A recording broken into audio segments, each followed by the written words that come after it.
each day of the week. Come on, let's talk about it. Let's talk about it. What you waiting for? Come and take a seat. Like and subscribe, this is where you wanna be. Cause you know we gon' talk about it. Let's talk about it. Get in here, we in here tonight. So get in here, we in here to vibe.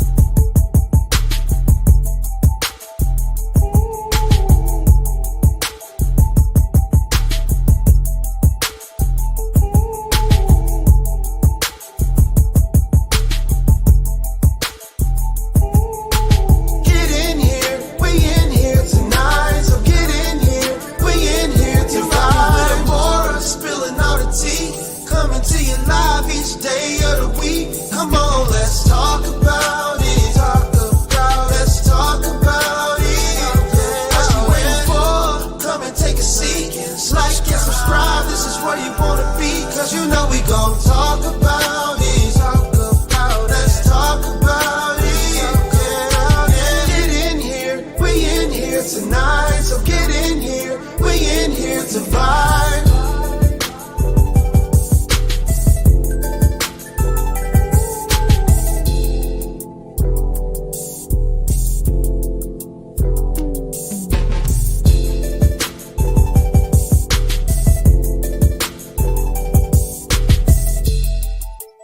Like and subscribe.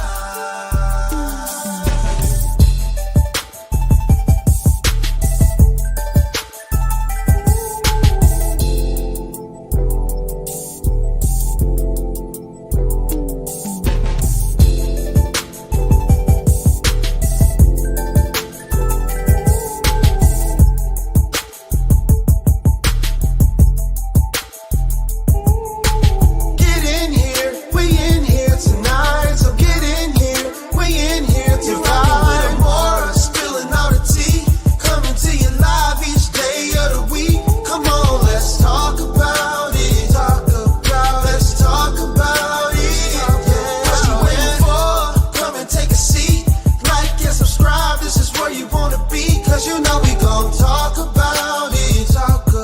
Let's talk about it. Get in here, we in here tonight. So get in here, we in here to vibe.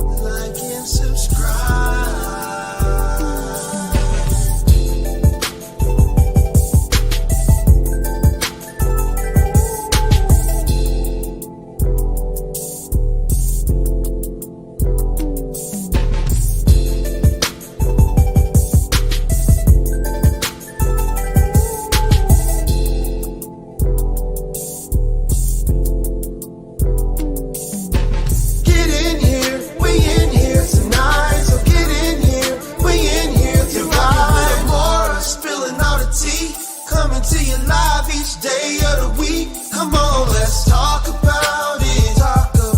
Let's talk about it. What you waiting for? Come and take a seat. Like and subscribe, this is where you wanna be. Cause you know we gon' talk about it. Let's talk about it. Get in here, we in here tonight. So get in here, we in here to vibe.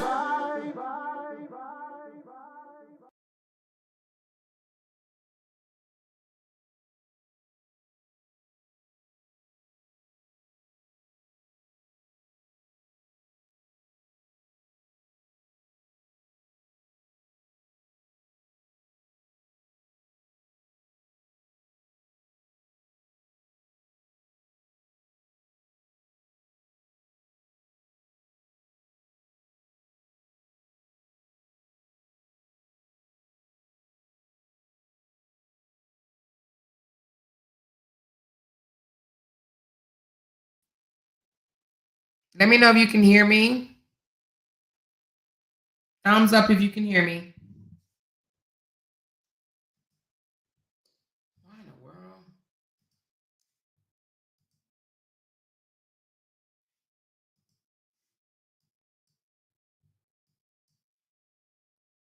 Thumbs up if you guys can hear me. My computer's acting up already.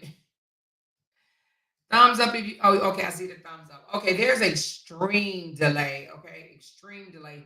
So give me a second. I'm getting ready to change over browsers because this is crazy. Give me 1 second.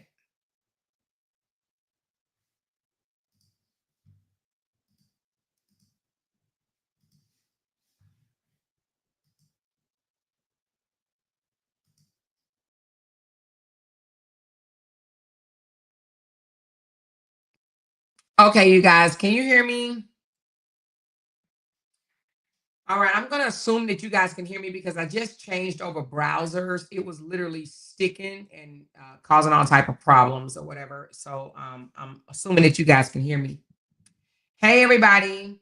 Happy Saturday. Thanks for your patience for me being a few minutes late. Big shout out to those that are here. I see 198 in the building. If you could just hit that thumbs up button for me, please. And let's get into this topic. Give a big shout out to all my members, those of you guys that are lit up in green. I do appreciate you guys so very much for being a part of the family and helping sponsor my channel. You guys know who you are. Much love to each and every last one of y'all. Thanks to my moderator for already dropping a super chat. She says, hit the like button, family, and let's get ready for this knowledge about these narcs. Okay. Let's support them more by sending a super chat or coffee. Thank you so very much, Candy. I do appreciate it. If you guys would like to support me, you can send super chat, super stickers, or buy me a coffee. And if one of my moderators can drop that link, that would be greatly appreciated. Let me go ahead and put up my disclaimer. Basically, it says the things that I say out of my mouth is based on my opinion and my opinion only. I'm in no way, fashion, way, or form trying to defame anybody else's character. All right. And hey, you guys, if you guys don't have it to give, don't worry about it. Just take in this knowledge and let's move forward. But if you can give, that would be appreciated. But if you can't, just you being here is good enough. Okay. Thank you so very much. Let's start this topic. The reason why I'm even here today about this topic, it says shifting the blame when manipulators twist the truth to change the narrative. Because out here in these YouTube streets, I have been hearing a lot of chatter, and I'm pretty sure you guys have too. And the narrative has been completely switched, changed, right? And or should I say the truth has been completely changed and switched to fit someone else's narrative. And we want to talk about that today. We want to talk about why they do it, how they do it, and how to spot it. Okay. And try to even ignore it because it's a lot going on out in these YouTube streets. People like to switch up the truth to fit their narrative. Okay. All right. I'm going to try to do this as best as possible without calling any names because I don't have to name drop or whatever. But just know that if the shoe foot, how do they say it? If the shoe fit, then wear it. And a guilty dog would bark, or however they say that term. People know when they're guilty when you hear people out here repeating or you know replying, so to speak, to what you're saying, they're guilty. Okay. How's that saying go? If you're guilty, then you a bark, a guilty dog bark loud, or however it is said. Y'all know what I'm talking about. Y'all know what I'm talking about. Okay. So let's talk about why, or let's just talk about first the definition and purpose of what a narrative is. Okay. A narrative. What it means was, let me go back. What it means to change the narrative. Okay.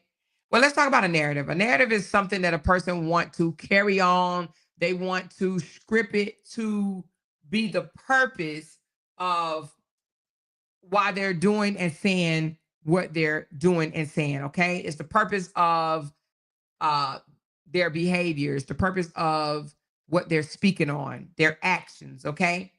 They want to switch up the narrative. Okay.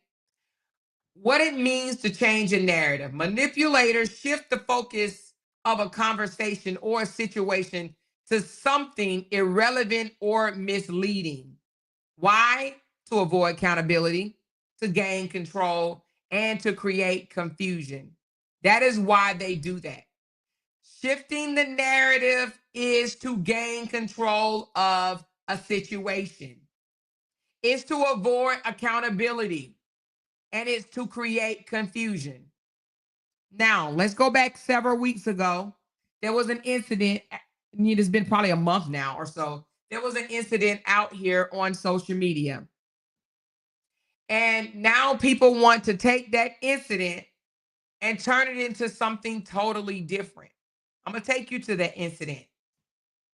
One that I wasn't even involved in, but you cannot, for the life, hear that, should I say, unhear my name.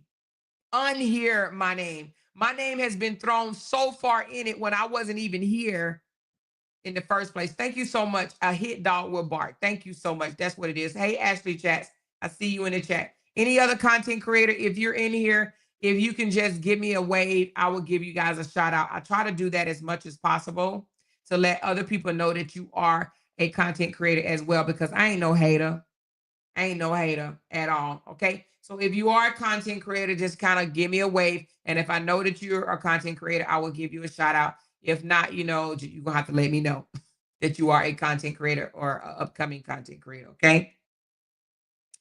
All right. So about a month ago, I'm assuming it's been about a month now, that a conversation was had on our sister Jeannie's panel that I wasn't even in the chat. I was probably somewhere with my legs pent back by my ears, or either sleep or enjoying my family. I wasn't even on the live. I can't even tell you the time of the night it was, because our sister Jenny loved to do the late night lives, the midnight, overnight, and I wasn't even on the live. I wasn't even aware of the live until the next morning. And that's on God, okay? I had no idea what was going on until the morning. The morning I received phone calls, lots of them, saying that my name had been mentioned, and there were names being called. I had no idea. Let me tell you something. A lot of these fights here on the internet, I don't be knowing that I'm even involved in the fights until somebody tell me, girl, you in a fight. And I'm like, I'm in a fight? Who am I in a fight with? And then when they tell me, I'm like, wait a minute, I'm in a fight with that person? Because I'll be going to bed thinking that we cool. And then I wake up and realize that we fighting. That's just how oblivious I have been over the last month or two. I have to find out that I am literally in a fight with somebody through third party, because I don't even be knowing that I'm in a fight for real. Okay? I really don't be knowing that I'm in a fight. So I woke up the next morning and found out that I was in a fight. And I'm like, wait a minute, whoa.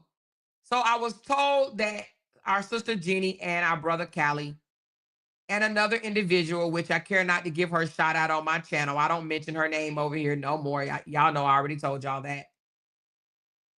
Apparently, some situations went down on Sister Jenny's channel that spilled over into another channel. And we were called Bees and F Amore. I was sent the little recording that said F Amore. I'm like, whoa, what? What? So I went live to address that, okay? And to give my stance on the topic that they were talking about, okay? Hey, everybody is coming in the chat. And the next thing you know, that individual popped up in my live and started being disrespectful. Well, in my opinion, it was disrespectful because it was a little off from how she normally pops up in my live. Like, trying to test me or challenge me on my own channel. Y'all know if somebody challenges me on my own channel in a disrespectful way, I'm going to return the disrespectful response. Okay. And that's what I did. And then they ran and went live and started going off on me, calling me names, and talking down about Sister Jenny as well. Again, I didn't even know that we were like enemies, even to that point, but I was called all types of, P supporters and all types of stuff or whatever. You support a P, you support a P. I'm like, whoa, what is this stuff coming from? Like what? Like I literally get knocked off my grind sometime. Thank you, Sean, for becoming a member. I get knocked off my grind sometime just listening to how a person feel. I don't even be knowing that's how they really feel about me. Like the other situation with somebody that I used to rock with. I didn't know that this girl was harboring hate and envy in her heart for me. I found out when you guys found out. I'm like, whoa, wait, my dumb ass, right? I'm like, damn, I'm dumb. Because I didn't know. I'm like, damn, really? I didn't know. I get knocked off guard, and I think it's because I want to see the good in people. And sometimes it's just, I don't know. I be misreading people sometimes. So anyway, she said, I renewed my membership. I've been here for 17 months. Thank you so much, Sean. I appreciate it. Okay. So let's go into tactics used to manipulate people. Different tactics. You got to be careful and watch out for these tactics. Okay. But one of them is deflection. People like to deflect. What do? They redirect the attention to a whole different topic. And that's what was done. Okay. They redirect the attention to a whole different topic. They change it, totally try to change the narrative. So what I'm hearing now is we fell out with a certain individual because that person wanted to support someone else that we didn't want them to support. That is so not true. The reason why a certain individual and I are no longer speaking is because of not a third person. It's because what was said about me, what I was called, what they said to me, like ephemera. That's the only reason. And it wasn't because it was the first time being done. This is like the umpteen times. And it was what I do is, and sometimes I have to question my own judgment. I forgive, I forgive, I forgive, and I forgive again. Even though sometimes I have people in my ear telling me, Amora, like open your freaking eyes already, right? Amora, open your eyes. And I'm like, no, no, no, I give so many opportunities. I give chances. Why? Because I want to see the good in people. I try to see the good in people. I do. And I give chances after chances after chances. Because everybody can have a bad day. Anybody can have a bad day. Several bad days. Anybody can have a bad day. So I try to say, okay, that was just a bad day. This person was having a bad day. This person was having a bad day. But how many bad days at the risk of disrespecting me? How many bad days of calling me out my name? How many bad days of making it look like I'm doing something that I'm not doing or saying something that I never said? How many? So I said, nah, something ain't right. And then all of a sudden it switched, you guys. It was redirected to where they pretended to be angry about me not calling someone else out. Okay. And what I didn't understand is why would anyone want to try to control your panel? And that goes for anybody. They want to come over and try to control your panel. That's what I didn't understand. It's not even about the anger they had toward another individual. It's you don't have a right to try to control my panel. I would never come over to anybody else's panel and say, you should be speaking on this. You should be doing this. You should be doing that. Why don't you speak on this? And see, that's where people gets it wrong. A lot of people, especially the ops, I'm going to call it the ops. You know, we have a whole ops, haters that can't stand my guts, and that's just fine. They have for 2 years almost, they have thought that telling me what to speak about and what not to speak about, they thought that was okay to do. They thought running over here and saying, why don't you speak about this? Why don't you speak about that? They thought that was okay. And I have continuously told them, you cannot tell anybody what to speak about on their own panel.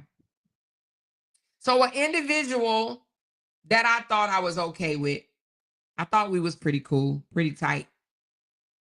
They jumped on the bandwagon.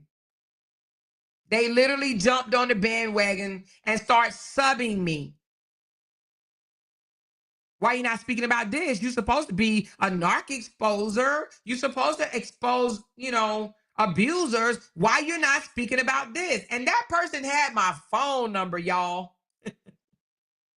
They could have literally picked up the phone. If it wasn't for show, if it wasn't for being subliminal, if it wasn't for secretly trying to come at me out of envy, hate, jealousy, whatever you want to call it, they would have picked up the phone and they would have called me. And they would have called me and they would have said, Amora, by my name, right? Amora, please explain to me why you have never covered this. And guess what, you guys?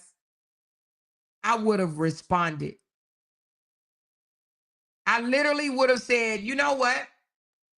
I've never covered it because A, B, C, D, E, F, G. I would have literally had a decent adult conversation with them. They have my number. They could have called me. If that was really the motive, if that was really the concern, if that was really the narrative, if that was really the truth,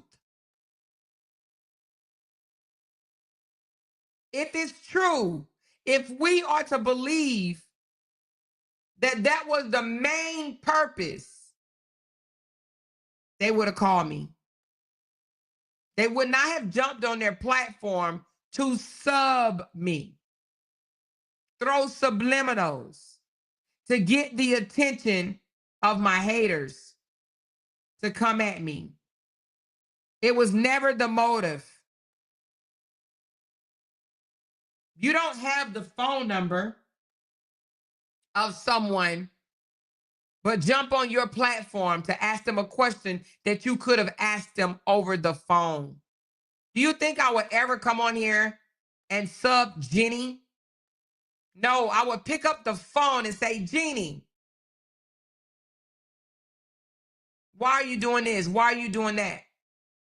Or what does this mean? Or what does that mean? Do you think I would ever sub Ashley? Do you think I would ever sub Break Room? Sean? Anybody that I rock with? Do you think I would ever come out on the internet? I have their phone numbers. Every last one of them except for Break Room. Break Room, you need to slide me your digits if you can hear me. I have everybody's phone number except for Break Room. I literally can pick up the phone and say, sis,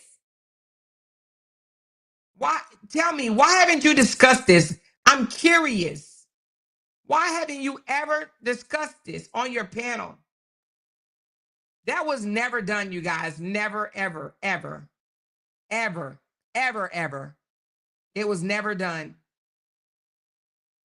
It was brought to social media for one motive and one motive only.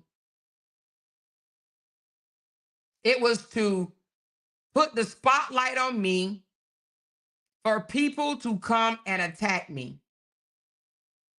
Hey, Hassan, how are you? That's what it was done for. They redirected the attention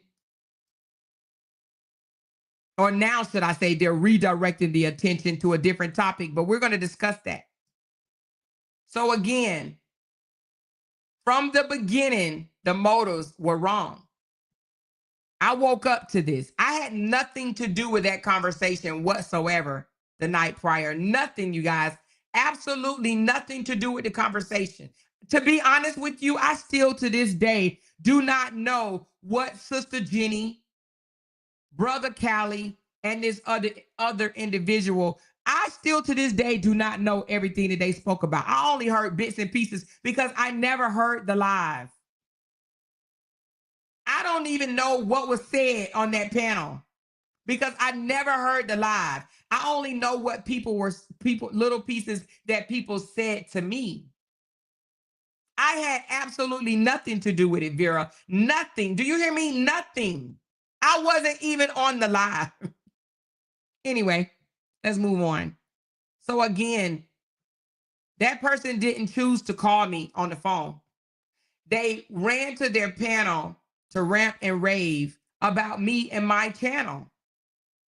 They literally took the focus off of the live from the night prior, I'm assuming, and then they blamed me. All I heard was, but you supposed to be about exposing narcissism. You supposed to be about exposing abusers in a very nasty, mean, hateful, angry, vengeful way. And I'm like, whoa, wait, what? Why are they talking about my channel and what my channel is supposed to be about? Right? I'm like, wait, what? So anyway, let's continue. So when I start talking about it, like, first of all, no one can tell me what to talk about on my channel. I'm going to talk about whatever I want to talk about on my channel. If I choose to address something on my channel, I will. And if not, I won't. Now, I will say at that moment, I did defend that other individual, the guy that's in question that they were talking about. I defended him.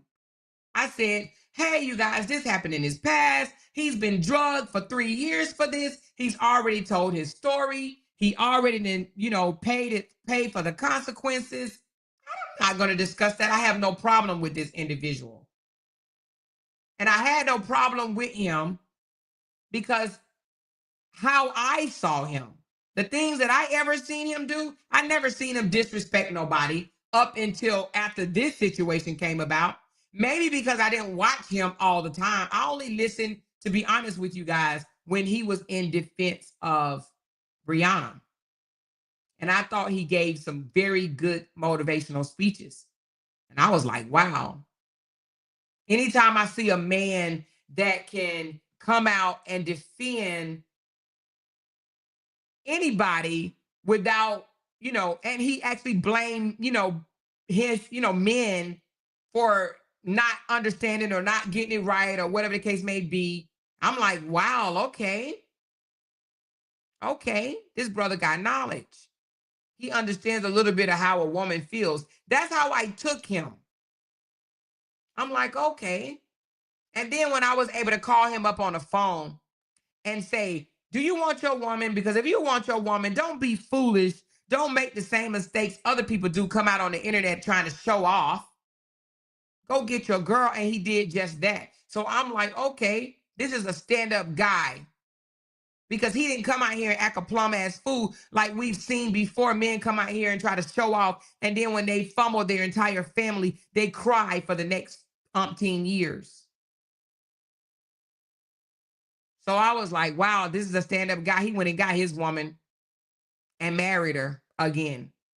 So I'm like, he's a cool guy. He's a cool guy. That's what I thought, right? Anyway.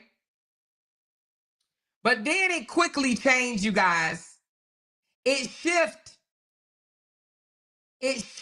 from calling us the B word and saying I don't F with a more after subbing me for no reason. There was no reason for this individual to sub me, none whatsoever. There was no reason. because I wasn't on that panel. I had nothing to do with that conversation. Hey, break room, what's going on, you guys? But the reason why my name was dropped out of somebody's mouth several times, because their feelings for me. Their feelings for me. My name should not have even been brought up. My channel should not have been brought up. That was not done under my watch. It was not done under my channel. I wasn't even in the damn comments, y'all. I wasn't even on the damn live. I had nothing to do with it. But my channel was subbed. My channel was called out. I was subbed. I was called out. Hey, internet sister, what's going on, baby? So anyway, after that situation, like I said, that person jumped on their platform once again. When I said, wait a minute, what are you saying? What are you talking about? I know you're not talking to me like that in my chat, because all of a sudden she was talking to me like those people across the street talk to me. And I'm like, wait a minute, I know you're not talking like that to me in my chat. Next thing you know, they went live and went ham. Call me all types of names and stuff. And I still hadn't called that person a name that day. I'm like, whoa, because it knocked me off my feet. And that is the reason why I said I'm done. Because that person wanted to go over there and act a plum fool on me. So there was no third party is the reason why we fell out. That's a lie. Now everybody and their grandmama wants to switch the narrative and say, we fell out because I wanted to support someone and I'm mad because that individual didn't want to support them. That's a lie from the pits of hell. There's people that I support that don't support other people, and we're still cool. I'm not going to say the names right now, but there's somebody that I speak to all the time. And they support someone that I do not like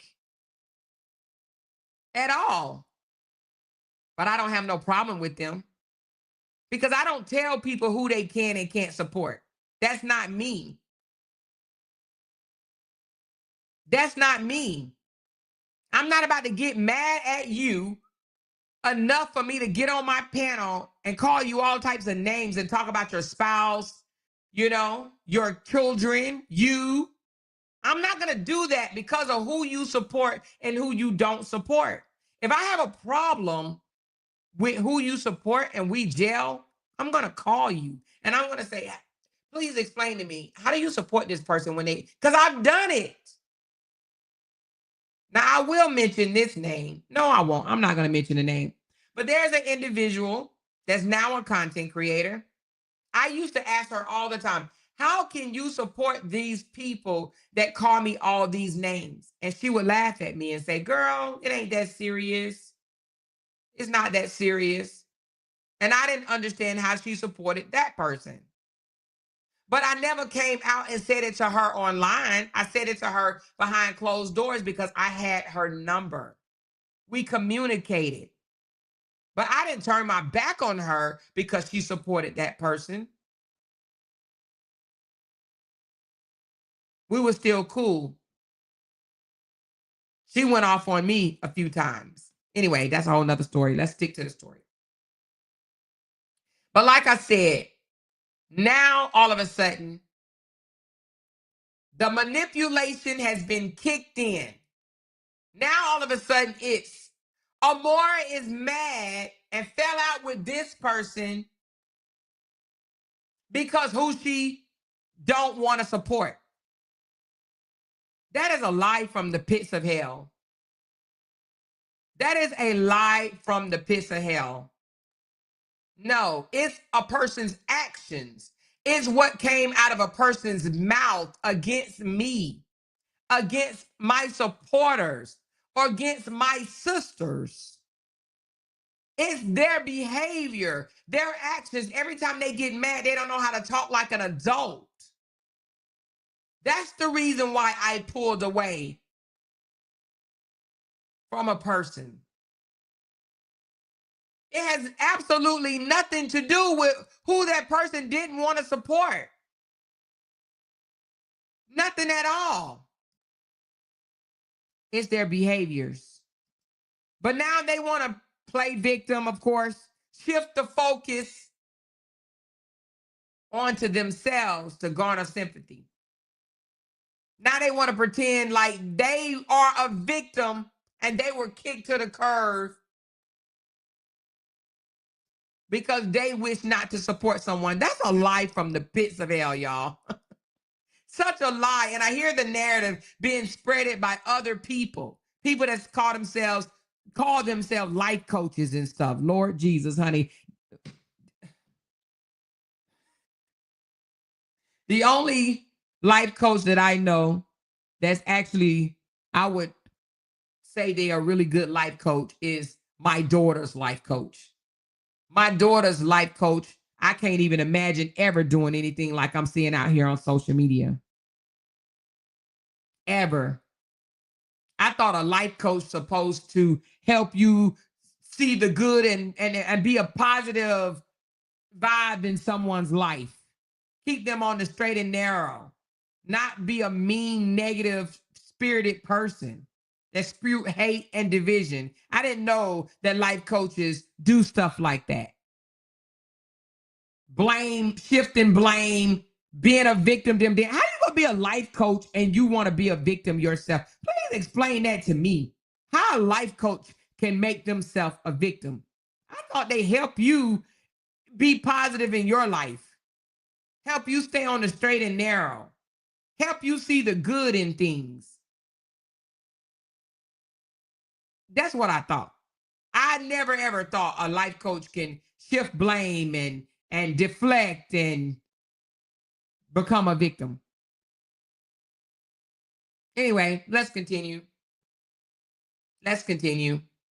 So again, then all of a sudden it start people blaming. I heard my name probably 3 million times in the last month or so, or more. It's because of more, to where they don't even speak of the person that they claim that they don't support. And I'm mad because they don't support this person. Why would I get mad because somebody don't support someone? Never. Never, ever.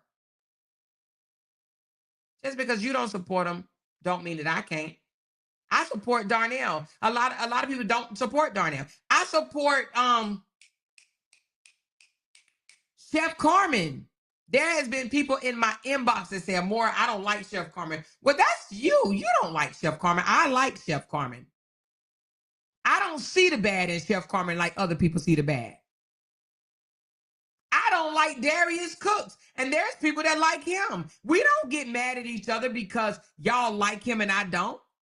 I think he's very arrogant.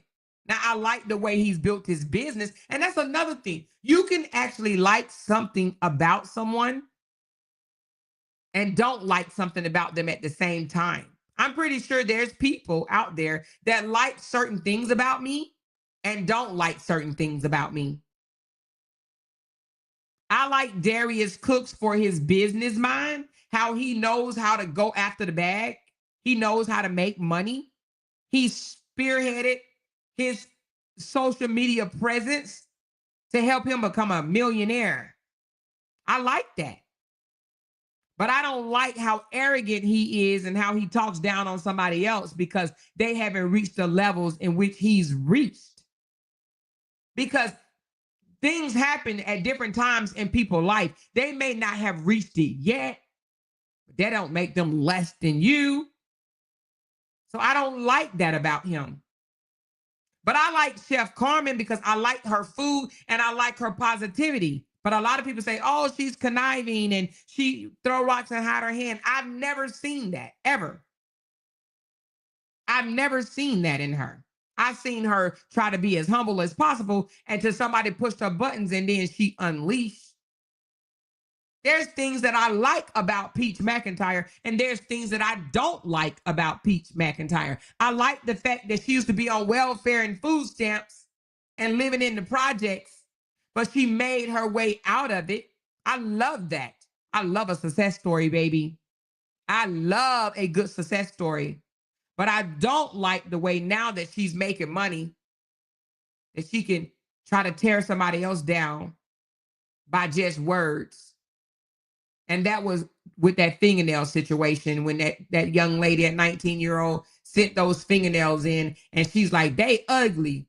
I just don't think that you should ever try to down somebody's products in front of millions of people just because you don't like them. There could have been 15 other ways for her to say she don't like the nails instead of saying they're ugly and you need to work on your craft. She could have just said, these are my least favorite. I like these more than I like these. These are my least favorite. I may only wear these one time. So there's things that you can like about a person and don't like about a person. You don't have to totally dislike a person, but there are several people on this YouTube that I don't like nothing about them. Absolutely nothing about them.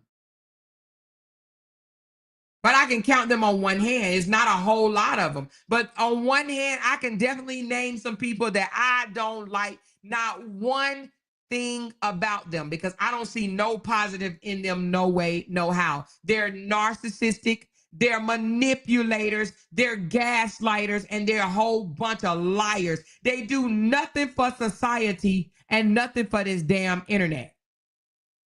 There are a few that I can name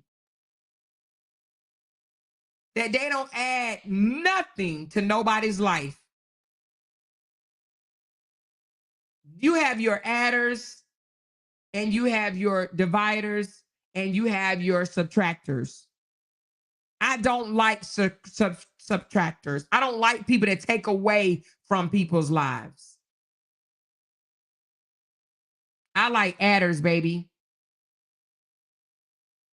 If I can't add to your life, I don't feel comfortable being your friend or being in your circle. I want to be able to add to you, not take away from you. Not saying that I don't value what you can offer, because I think that when you're in a circle of people, you should be able to, they scratch your back, you scratch theirs. But one thing about me is if I feel that I can't add nothing to you, I feel like I am a waste to you. I want to be able to add something to you, even if it's just advice, even if it's just love. But I am an adder. How you doing, open book? But I am an adder. I don't want to be in nobody's circle where I can just suck up their energy, suck up their time, suck up their resources, suck up their knowledge, suck up their advice. I don't want, if I can only be in your presence for that and I can't add nothing back to you, then I am a waste to you. There's some people out here that I have come across just on the internet. I don't know them in real life. But there are some people out here on the internet that only suck up. They take away from your life.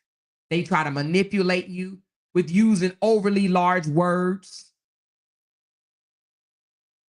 fast talk you, over talk you, try to diminish you. Those type people are not adders. They are subtractors. I don't like them at all. At all.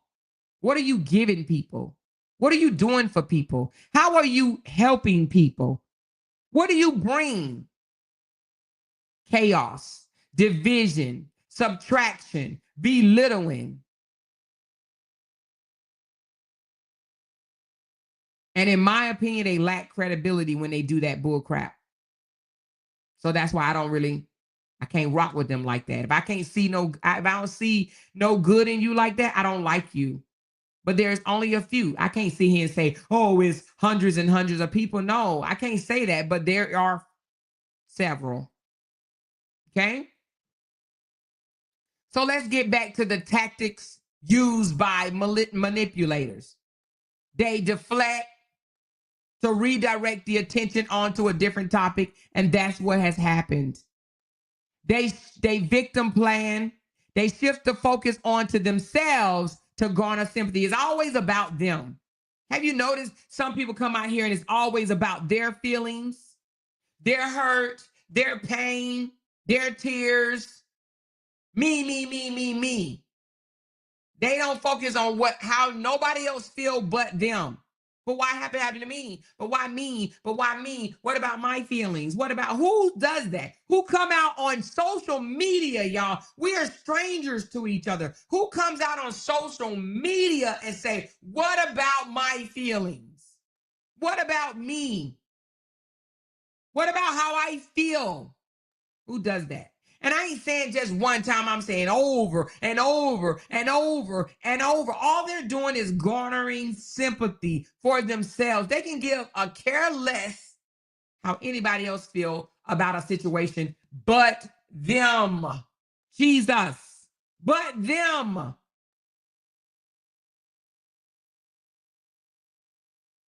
And then they shift blame. They accuse other people of doing things to divert from their own behaviors, to divert the attention from their own behaviors. They accuse other people. It was you. Have y'all noticed throughout the social media, there's been a couple of names dropped in everybody's chat. And it's so much that people have had to say, no. You can't blame Amora. Come on now.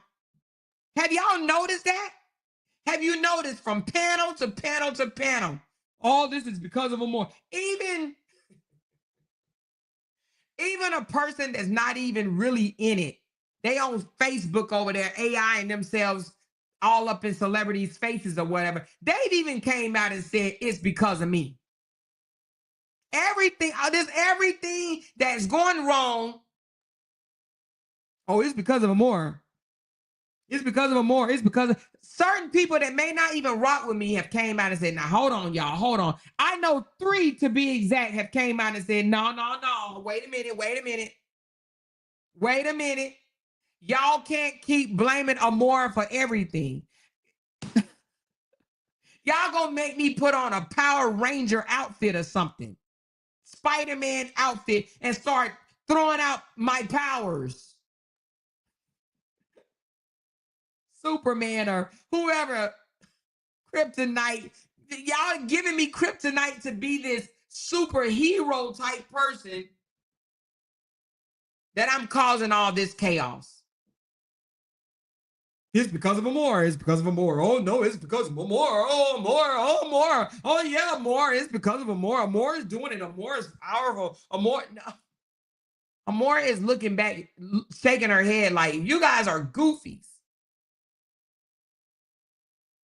for allowing this thing to spiral out of control so bad and shifting the narrative.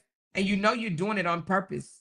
You're shifting the narrative because you don't want to face reality that this shit got spent out of control all because one person's feelings toward another person. It had nothing to do with no individual supporting no other individual at all. Especially when that person wasn't even on the damn on the live stream at all. At all.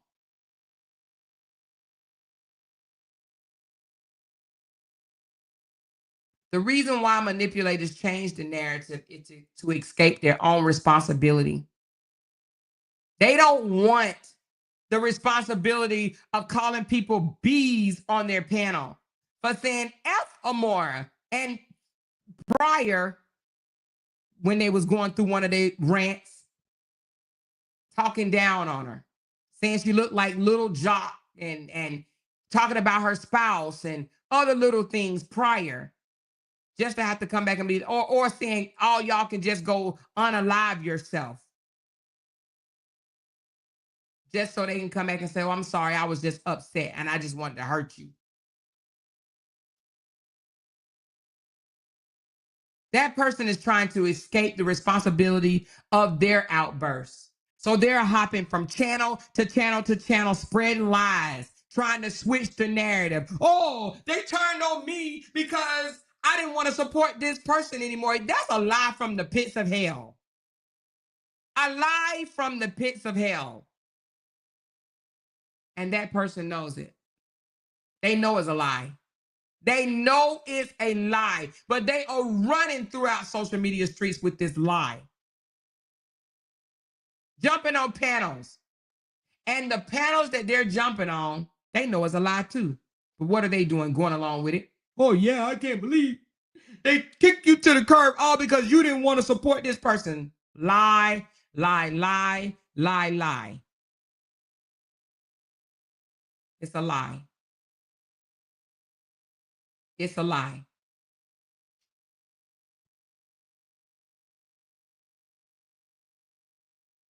Another reason manipulator changed the narrative is to control the perception. By steering the narrative, they maintain a favorable image because they don't want to go around from panel to panel being known that, damn, you cussed your people out and told them to go kill themselves, all because you was in your feelings, because you was upset and mad. You called them bitches. You said F or more because you was mad. No, they don't want that narrative out there.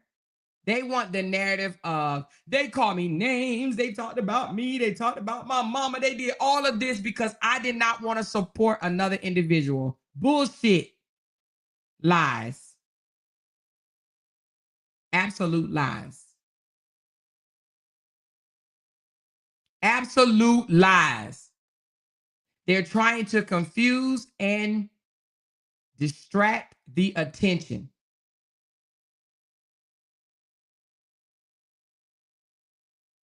They do that to misdirect what's really going on to keep people from identifying the core issue. They're going to keep hounding on it and keep hounding on it and keep spreading that damn lie because they don't want nobody to know what is the real core issue. The core issue is you had an issue with me already, baby. Whether it was, hell, I don't know. I mean, let's think about it. I don't know, because I'm married, because me and my husband actually were renting a bigger home. I don't know. Because I'm loved, because I learned how to make money on social media, because I know how to keep my fucking cool instead of spazzing out and going out and making threats on people, and then I got to delete the live because I'm afraid, because I know how to ignore noise, because I don't let name calling drive me bonkers, because I know how to pick my battles and I argue with who I want to argue with, and I'm not going to argue with who I don't want to argue with. Is that why? Because you're not as strong as me?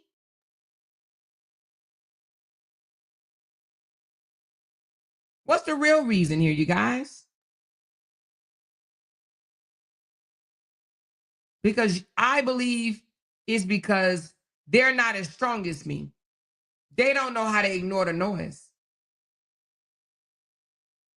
They don't know how to block that shit out and be like, whatever, consider the source. So they would rather change the narrative and say, oh, it's because of who they were supporting and who I didn't want them to support.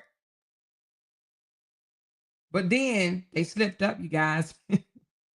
They went on another panel, content creators panel, and they were asked, what is your problem with Amora? And it came out because she didn't defend me, because she didn't defend her against these people that she's now locked in with. because I didn't defend her. Because I didn't defend her. Because me saying ignore them wasn't good enough. Because me saying you're better than them, it wasn't good enough. Because me saying they just want your attention, it wasn't good enough. Because me saying they know that they can get you to react, they're controlling your emotions when you go off on them, that wasn't good enough. Because me saying post your pictures, that burns them up because you're beautiful, that wasn't good enough. That wasn't good enough. Because me saying that they're itty bitties to you, that wasn't good enough. That wasn't good enough. What they wanted was for me to act like them. How, you may ask? They wanted me to lose control. They wanted me to scream, yell, spit, cuss, threaten, act a baloney fool on social media. That's what they wanted me to do. They wanted me to cuss out a kid. They wanted me to cuss out a grandmother. They wanted me to go back to back, make threats, and I don't know, make up lies and change the narrative of why they're fighting with her. They wanted me to do that. And because I chose not to, because I said I'm not going to address these people because they are itty bitties, because I said I'm not going to give them my time, I'm not going to give them my energy, I'm not going to give them my voice, now I am the worst person in the world.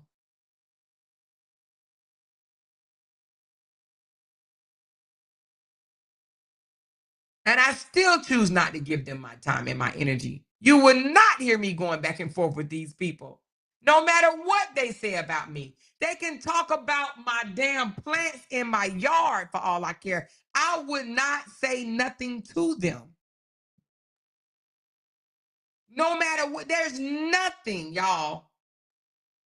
I mean nothing. Except for them showing up at my house for me to say something to them. I would not respond to them. No matter what they say. I would not call them names and all this other stuff. They mean nothing to me. Nothing. I don't care what they say. At all. I don't even watch them. I don't even hear them. I have no idea what. I don't even know if these people even still talk. I don't even know if these people still have vocal cords. Because I don't care. I didn't say nothing to them then, and I'm not saying nothing to them now. That means nothing to me. Absolutely nothing. It doesn't stop nothing. I don't care nothing about that. But back to why manipulators change the narrative is because they don't want to take responsibility of what they did. They're trying to escape the responsibility of cussing us out, telling us to go kill ourselves. We did nothing to this lady. Nothing harmful to this lady. She did it to us, but she don't want to be held responsible for what she did to us. And I don't care how many panels she jump on and spread lies. I don't care. It's not going to make me feel sorry for her ever in life. She's a liar to me. She's an opportunist to me. She's a user to me. She's a coward to me. She's a scaredy cat to me. Anybody that can do something and say something and hide their hands or lie about it, they can't even admit to what they did wrong. You are a scary cat. I don't respect her at all.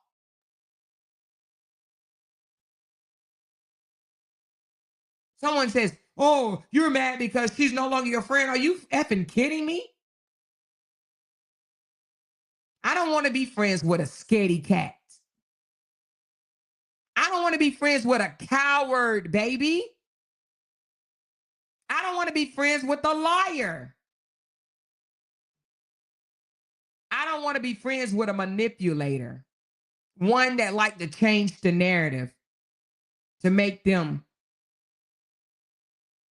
feel like they some type of victim and don't like to take responsibility for their own damn actions.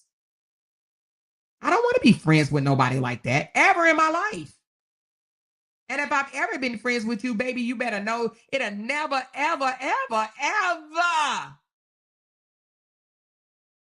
come back around. I don't got to hate you. I just don't have to deal with you. I don't like scary cats, cowardly lions. A whole coward that's all they know how to do is call you names, talk loud, spit on the front of the microphone, and think they shaking something. Baby, your loud mouth don't shake nothing. Who you think you scaring? Your loud mouth don't shake a thing. It just shows the world who you really are. You just a loudmouth ball of air, hot, damn, smelly, fishy air. That's it. That's all. That's it. That's all. But another reason a manipulator changed the narrative and try to pretend that the reason why they mad and angry is because of this is to gain sympathy or support. So they go lying. They go from panel to panel, jumping around lying, trying to turn the situation into one where they are the victim. Look what they did to me. All because I wanted to talk about this, they got mad at me. You are a liar. You went on your panel calling us names because what we didn't talk about on our panel. That had nothing to do with you. You could have talked about anything you wanted to talk about. You could have went up there and cussed God on your panel. You were mad because what we didn't do on our panel. You were mad because you wanted to control our panel, and we said, no, you can't control our panel. We talk about what we want to talk about on our panel, and we were called bitches. We were said F Amora because Amora said you don't control her panel. If I want to talk about whatever I want to, if I want to talk about leaves on my panel, it was, oh, well, you talked about this person for the last 2 years. Okay, and you don't get to tell me what to talk about. So the narrative was switched, you guys. Instead of being honest and saying, I was mad at her for this, that, and the third, now is, oh, they got mad at me and told me don't talk about him on my panel. Never, ever, ever did that ever happen. And then they said, oh, I'm a receipt queen. Drop the receipts. My video is still up. Do y'all know I've never taken that video down? I've never taken the video down. They can literally pull it and go over it. Drop the receipts where I got mad at anybody and told them don't talk about something on their panel. Are you effing kidding me? That video is still up, baby. That video is still up, baby. Drop the receipts instead of going around from panel to panel lying. Drop the receipts, baby. I never, ever, ever, ever, you guys, never, ever got upset with someone because of who they wanted to talk about on their panel. Because I believe that's your panel, baby. You can talk about whoever you want to talk about. Why am I going to get mad at you for what you want to discuss on your panel? That's ludicrous. No, you did that to us.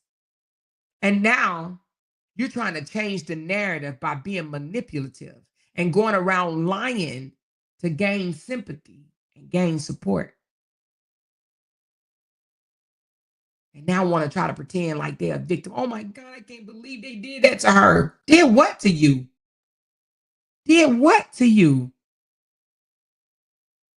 Did what?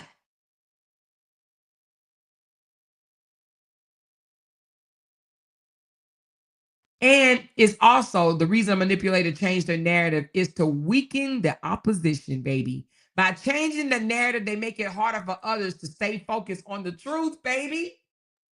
That's why they changed the narrative, because it makes it harder for people to focus on the truth.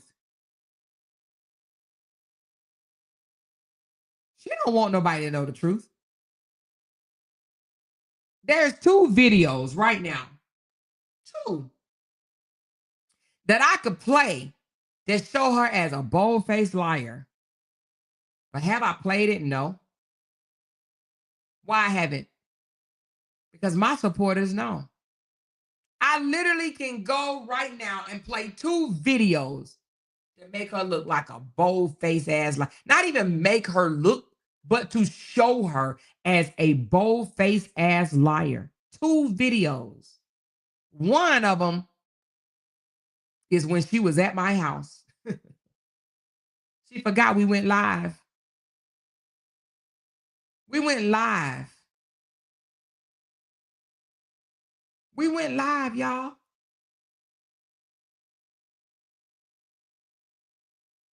That would make her look like a liar. That's one.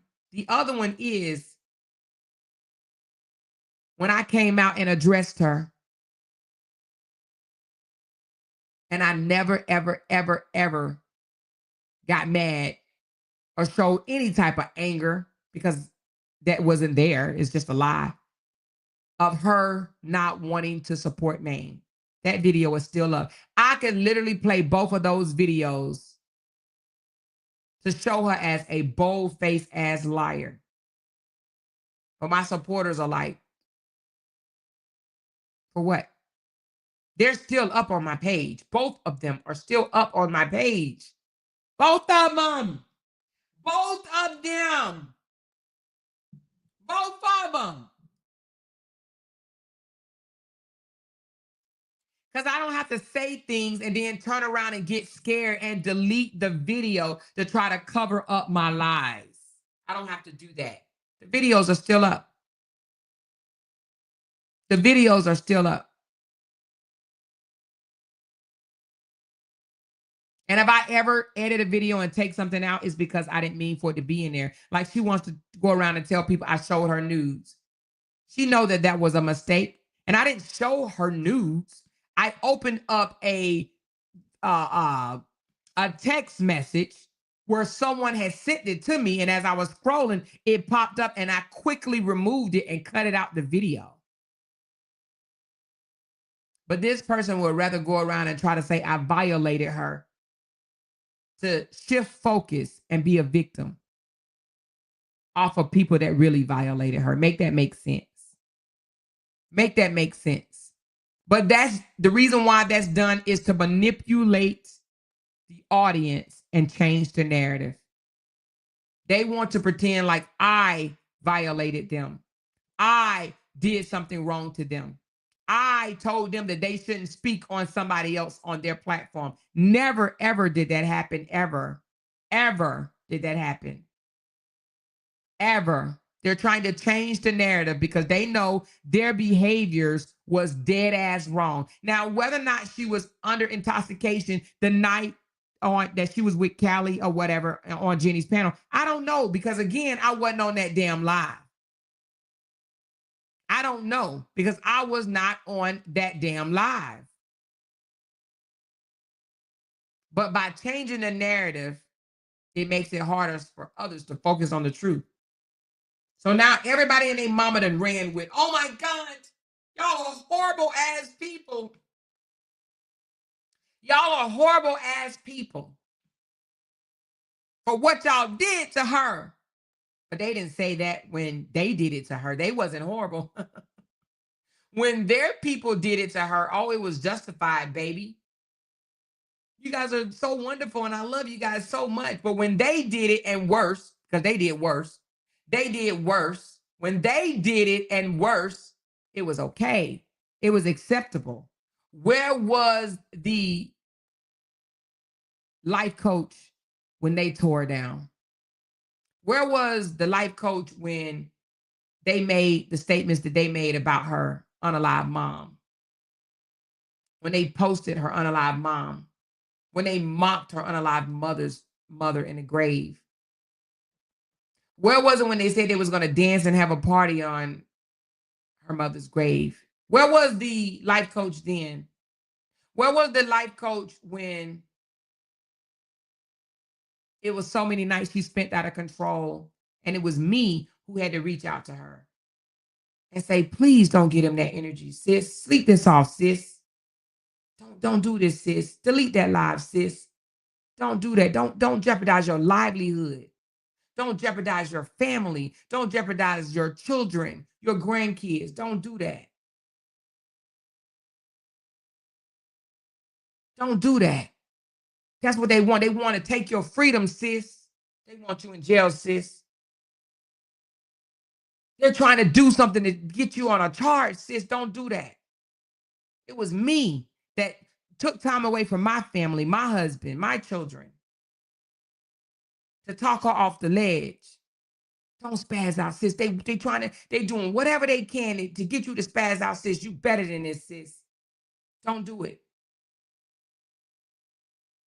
Where were the really good supporters that think that we're so evil? Where were they when their people was being, their content creators were being the most evil, devilish, spitefulest, downright disgusting, y'all. I'm talking about disgusting behavior. Nothing compared to anything that we've done. I'm talking about things that if I seen anybody that I support do, I will immediately cut them off. If I ever heard anybody that I support say, let's go dance on her mother's grave, I'm not supporting you. I would never support that. I would never support a content creator that went and posted a picture of a bat and another person to mock what happened to her mother. I would never support that. I would never support that. I would call that content creator up and say, what the hell is wrong with you? Did you just do that? Did you just say that? I would never, ever support anything like that. But the life coach did. He continued to pull up in their lives. He continued to tell them how wonderful of a person that they are. They supported that. All of those characters supported that bullshit. They literally supported that. And now they want to try to say we're the worst person ever. Never. And don't ever let them convince you of that. They're liars. They're manipulators. They're gaslighters. They're full of shit, you guys. Do you hear what I'm saying to you? Don't you ever in your life make them think that you are less than. I don't care how educated a person can be. The fact that they sat on panels, sat in the comments, and continue to like, follow, and laugh at someone's deceased parent being mocked. And not just mocked how they were unalived. How they were unalived. But then they want to try to shift it. Oh, Amore is the worst person ever. No, baby. You can't even convince yourself of that. You can never say Amore got that grimy, nasty, and disgusting about anything on her panel. Oh, I've called people bitches and hoes. But I ain't never mocked how someone's parent was unalived and said I would go have a party on their grave. But a lot of their people did. But a lot of their people did. The very ones, the absolute very ones that are now saying that we're the worst people ever, they did it. And then they say things like, how can y'all do that to her? They spreaded her news. They made posts and said, if you're looking for a good time, call this number. They did that. They mocked, they laughed, they teased her. They did that. So now that we even give, if we call her any name, oh, we just horrible. We question her story, oh, we're horrible. And the only reason why we question the story because it keeps changing, baby. And I didn't even question the story, but my sis did. But I get cussed out. I get accused of these lies by this manipulator, by this wannabe victim seeker. I get called out. My name is the one that keeps ringing in that person's mouth. They keep gargling my name in their throat.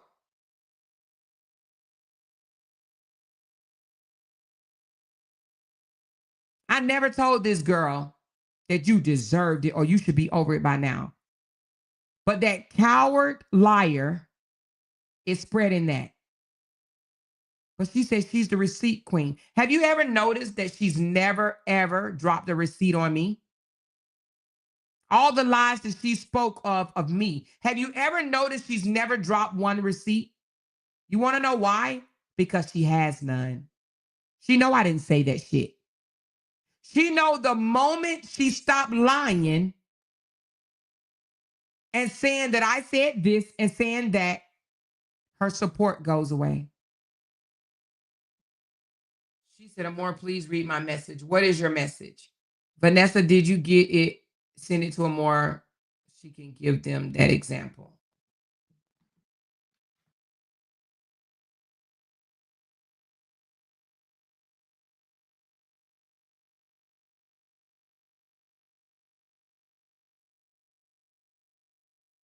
What am I supposed to be looking at? Hold on.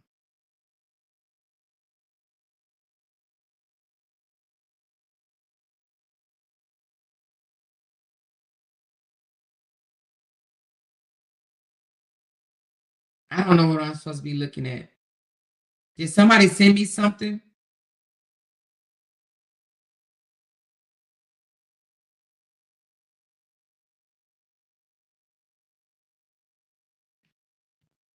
I sent it to Vanessa. Get it from her. Is Vanessa in here? Vanessa, are you in here?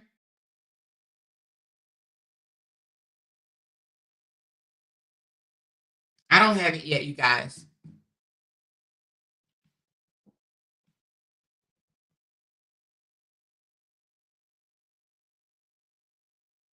If Vanessa's in here, somebody tell Vanessa to send it to me. I don't see anything from Vanessa.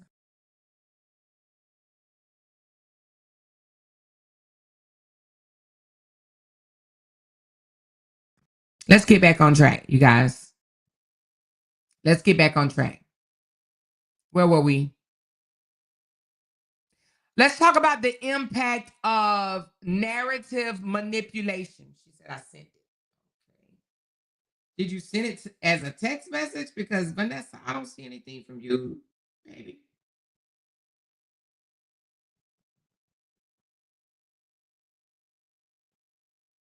Hold on, y'all. I don't see anything from Vanessa. Vanessa, I don't even see a text from you today. I just sent you a text that said test.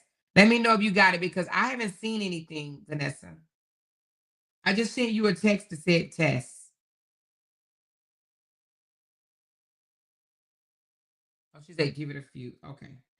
All right, I'll give it a few. I'll keep my phone right here just in case it comes through. I hope it's something worth me stopping my live for to look at. But let's get back on the impact of narrative manipulation. Okay. Narrative manipulation is an erosion of trust. It damaged relationships and undermined credibility.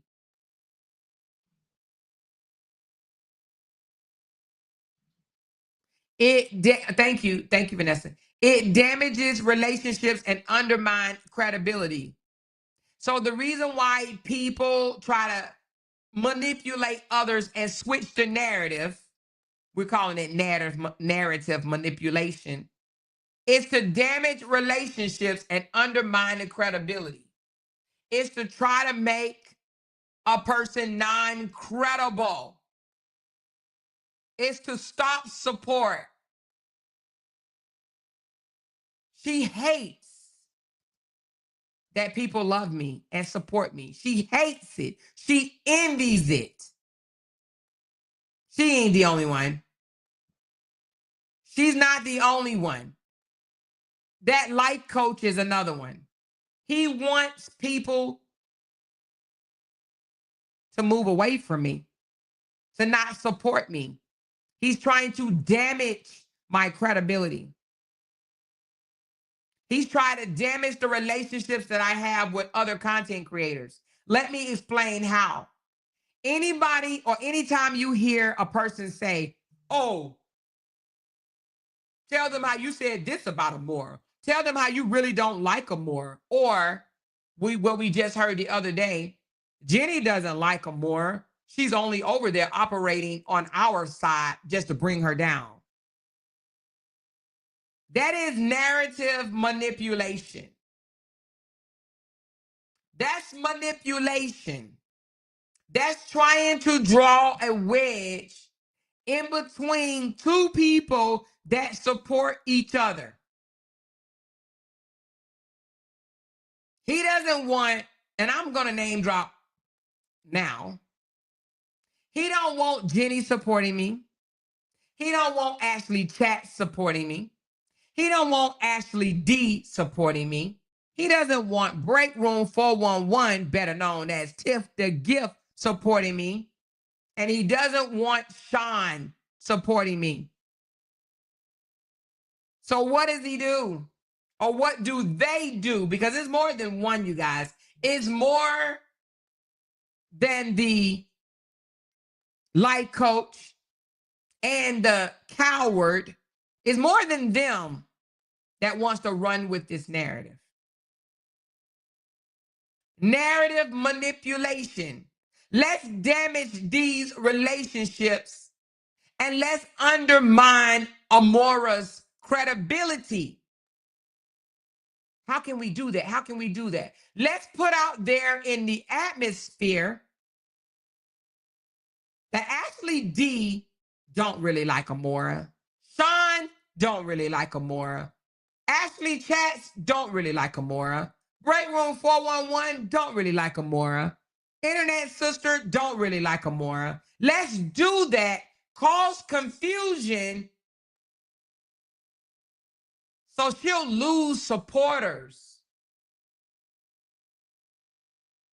So people, bone carriers, can jump in inboxes and say, Amora, I heard that Ashley really don't like you. I heard that 411 really don't like you, girl. I heard that the Internet Sister really don't like you. Sean really don't like you, Amora. That is why it's being done. And it's been done more than once. It is narrative manipulation. Erosion of trust. Let's break their bond over there. Let's break their trust with each other over there. Let's destroy their relationship. And let's try to undermine their credibility. Now, see, they know, you guys, they know they can't manipulate me. Now, I'm not saying that the others can be manipulated because I know one that can't, and that's Ashley Chats. and internet sister. Now, I'm not saying the other ones can, but I know those two for a fact cannot be manipulated. They didn't came out and said, nigga, you can't manipulate me. The hell? Not saying that the other ones can, but I know my sis Jenny, because it was done right on her panel. Do y'all remember that? It was done on her panel and she came full speed ahead. I wish you might, Ninja. I wish you might. But that life coach, he can't stand that people who once supported him and his family, not saying that they don't support him no more, but they see good in me. They don't see that nasty, low down, evil, demonic, all those evil names that these people try to label me. They don't see that. Why? Because they came over here to listen to me for themselves. They understand that we all have done dirty things in this saga. And they understand that, they see the play, baby. They see that these manipulators are trying to shift all the blame on me just to take it off of themselves. Now, I'm about to name drop again, okay? The reason why Amora has a YouTube channel today is because Jaffe kicked me off of his panel. Not because somebody said Amora go get a panel. That's a lie from the pits of hell. Jaffe kicked me off of his panel, and I made the decision that I'm going to get me a channel. And I also made the decision to get me a channel and come after Sweet Mom because she is the first one to disrespect me. She called me a bitch on Jaffe's panel. So let's get it straight. Who disrespected me first was Sweet Mom. And I was coming for that ass. You feel me? I was coming for that ass. Let's really go there, shall we? She disrespected me first. I would have never said anything about that freaking gray teeth ass girl had she not called me a bitch first. She called me a bitch and I came for her ass. But now they want to twist, turn, flip, and make it seem like Amora came after everybody. And Amora did this and Amora did that. No, sweetheart. When you start pointing out what Amora did, baby, you better say what you did too. You better say what you did first. Now let's go down the list of people that came for me first, but now trying to act like I'm the worst person ever. Sweet Mom came for me first. Break Room, even though we good, I'm just going to throw you in the pot. Break Room came for me first. Upper Echelon came for me first. D-Ham came for me first. What's the damn girl name? Latte, whatever her name is. Miss Pony, Ride the Pony. She came for me first. All these other people came for me first. The only person that I ever came for first, I came for her, but then we apologized. And then when we apologized, she came for me after the apologies, was Amber.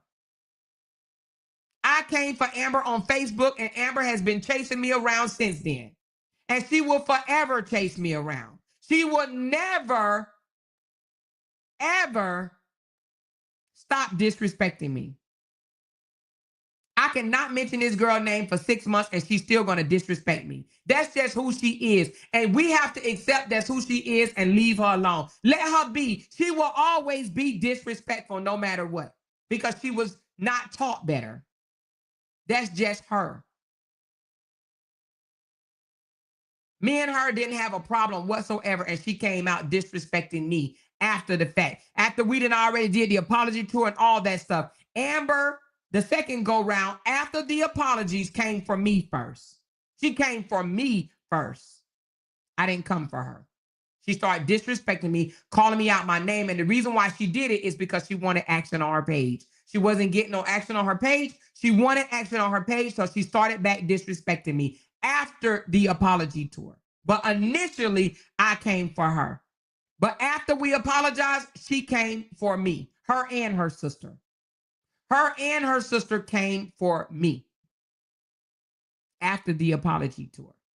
Sweet Ma came for me after the apology tour. And there's one other person that I came for that has never came for me, and that's Lupa.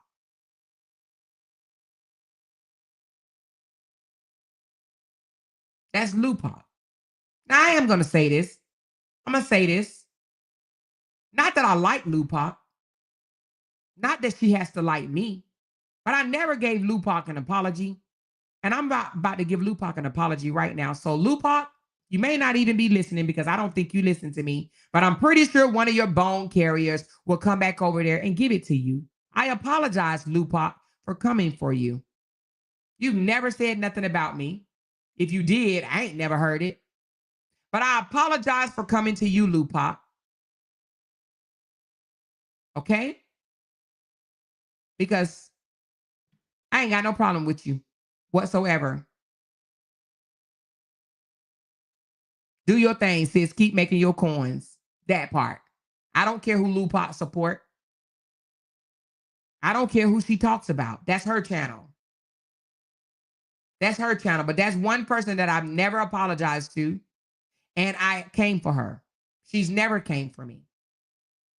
I came for her. And to be honest with you, I can't, anyway, I'm not even going to put the blame on nobody else. I take responsibility for what I do, period. Period. But other than that, all these other clowns, this Tay girl, Tay World, this Stephanie chick, all these other people that scream my name every day, they came for me. They came for me. But they want people. They even got Queen Throne over there thinking I done did the worst to these people. And she's just so blind. She just jumped on the bandwagon. Oh, I'm going to ride with this side because they got a lot of content creators. Girl, you did not do your research. You joined hands with the most evilest, spitefulest, lying-ass, troublemaking people ever. But guess what, baby? You will find out. Because, see, what she don't know is they done all turned on each other, baby, and drug each other for filth, talked about each other's mothers, talked about each other's kids, talked about each other's spouses. They done did that with each other. We don't do that shit over here. We don't do that over here. They do that. They've done that, and they're going to do it again. Mark my word. Mark my word. And Queen Throne, I didn't have a problem with you making no video of me talking about that dude. I had no problem with you. My problem with you is when you thought it was funny. You thought it was hilarious to mock something that happened to me as a child, girl. You thought it was funny. But go off, sis. Do you? I have no respect for you whatsoever. That video didn't do me none. As you see, you did the video. I didn't say anything. That's your opinion. I'm not going to attack you for your opinion.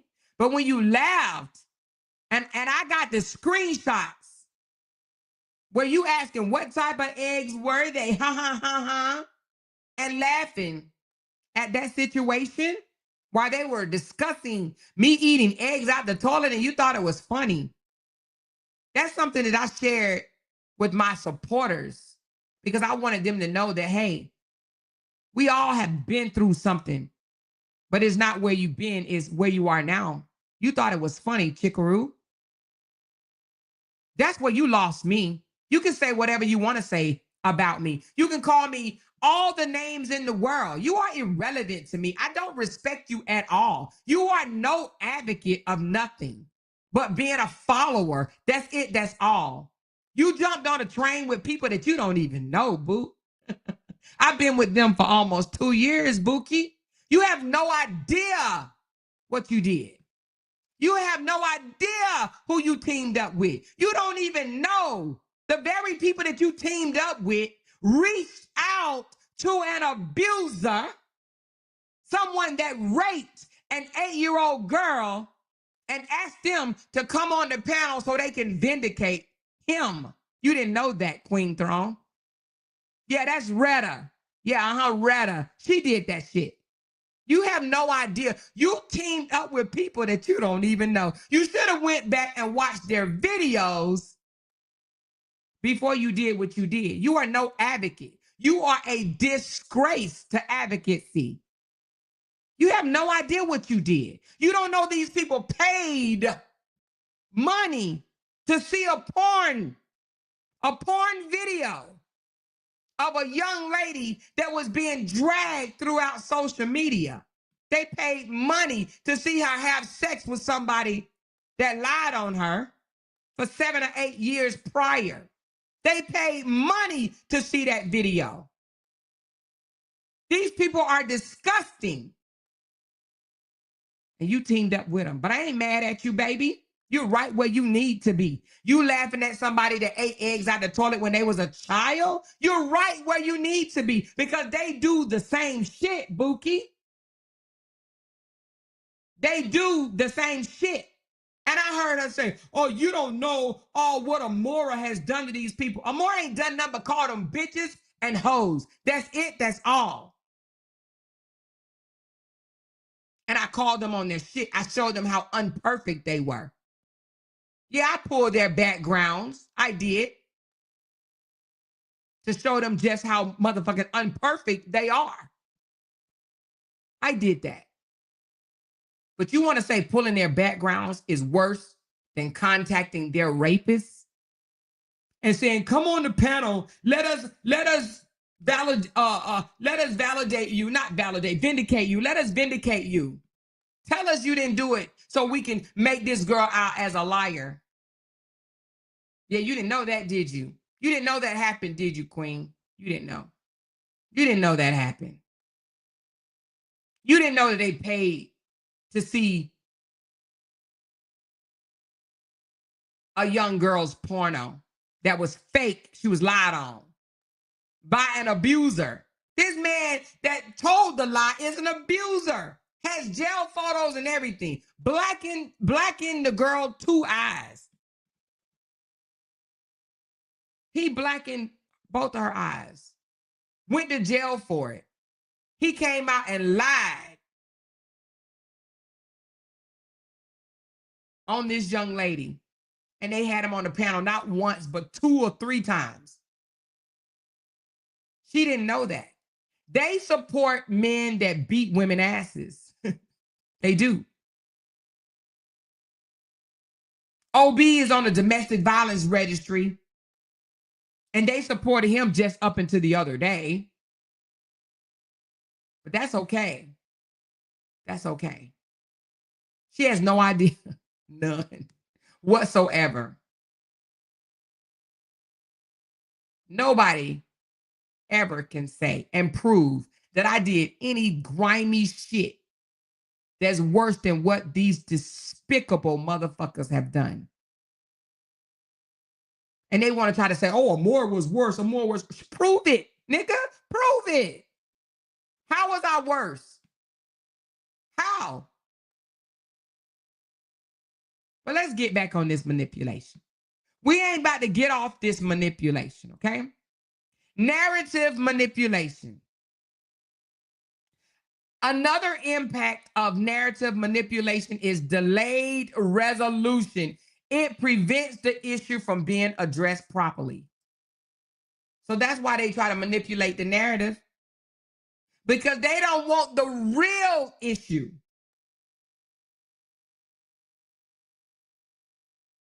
to be addressed properly. They want to run with a whole different ass story because they don't want to come back to how it all started.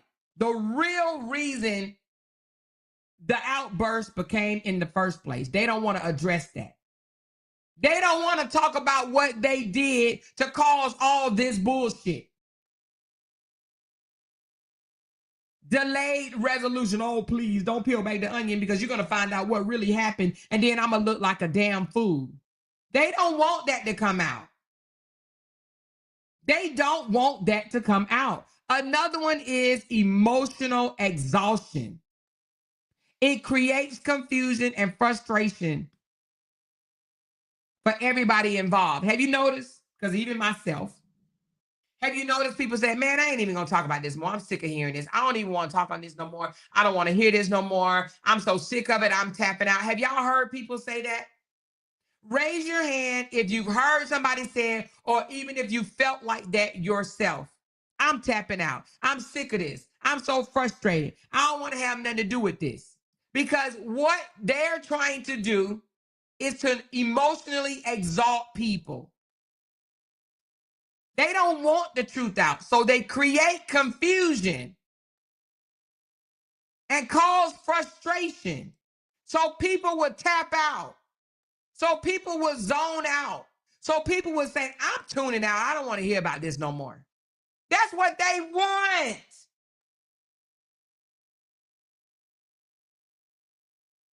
That's what they want. They want people to get exhausted and say, I'm done. I don't want to hear about this topic no more. I don't want to hear the narrative no more. I'm done.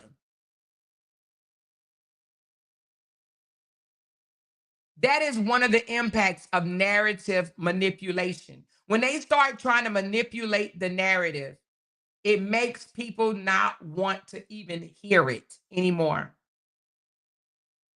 which means the truth will never be told because they close their ears to it. That's their goal. They want to leave people with the narrative. They want to spin it how they want to spin it and leave it there. They don't want people to know the truth. They want to run with a story and continue to run with it. That's why they jump from panel to panel to panel to panel to panel with the lies. Because they're trying to manipulate the masses. They done spun this whole damn story and made a victim out of somebody that's just a cowardly liar. She's nothing but a cowardly liar. And the life coach has helped her. He's helped her spin her lies. He has no proof of the things that she said out of her mouth.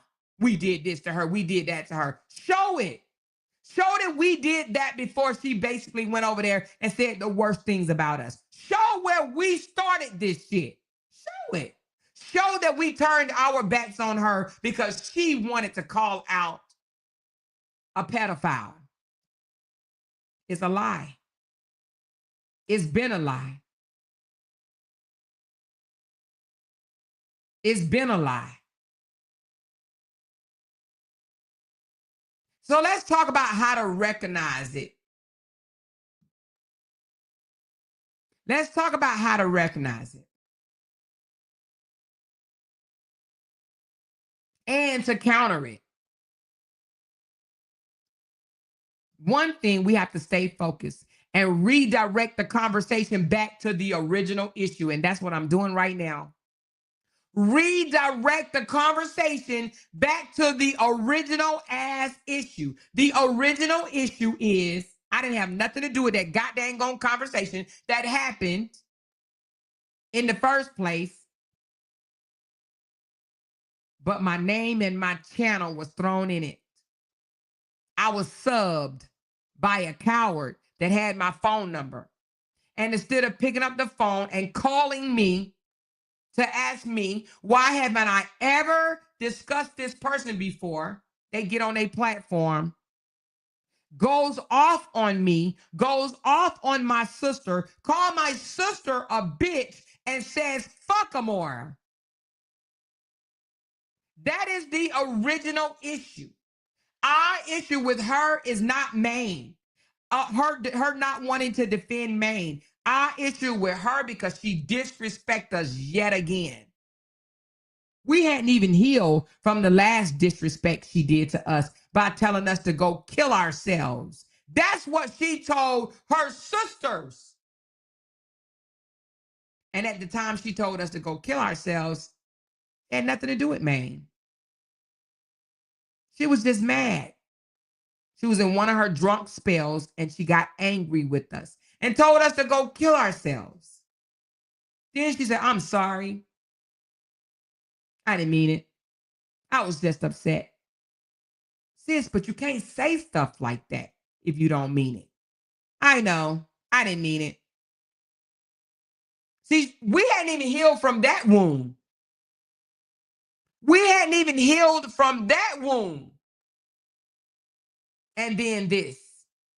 So we're taking this conversation back to the original issue, baby. Because this is how you counter trying to switch up the narrative. Narrative manipulation. Second way to recognize and counter it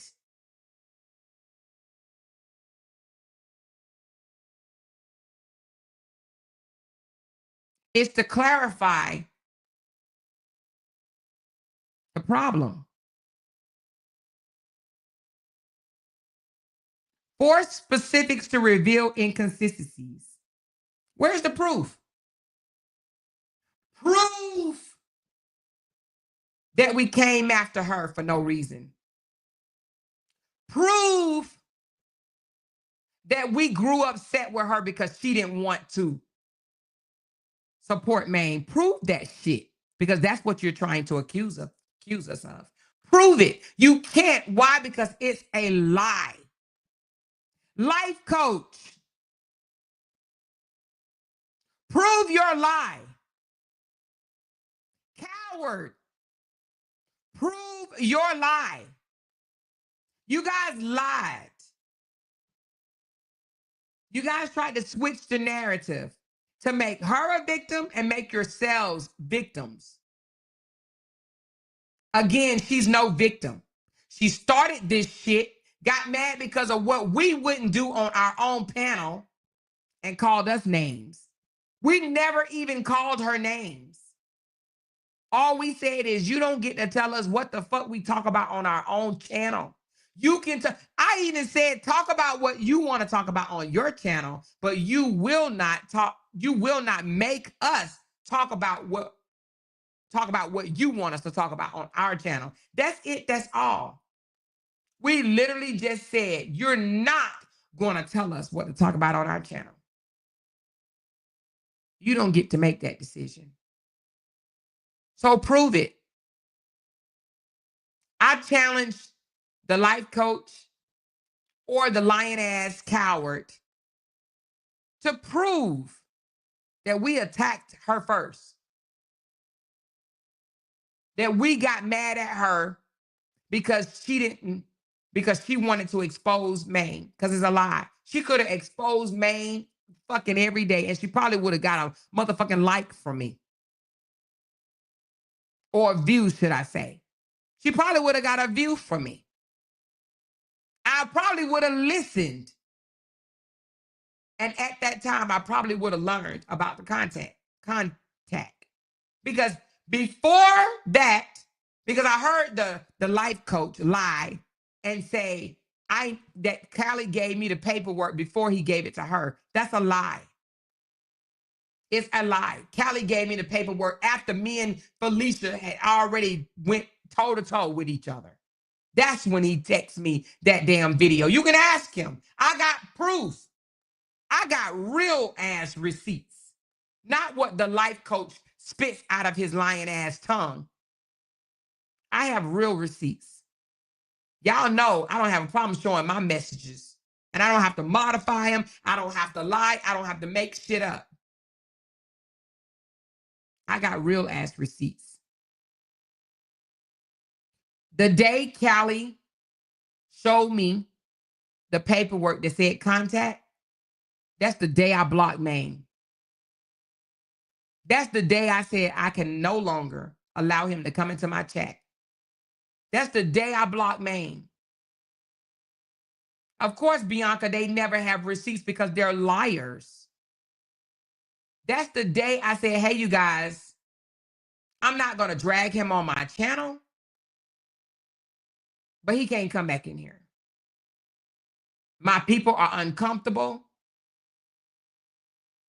And what I was sent, I don't even know if I told y'all who sent it to me. I think I just said what I was sent, I ain't cool with. It made me feel away. Because I was under the impression that it was never any sexual contact. I was under the impression that it was indecent exposure. I'm around here telling people that he flashed the damn girl because I thought that was the extent of it.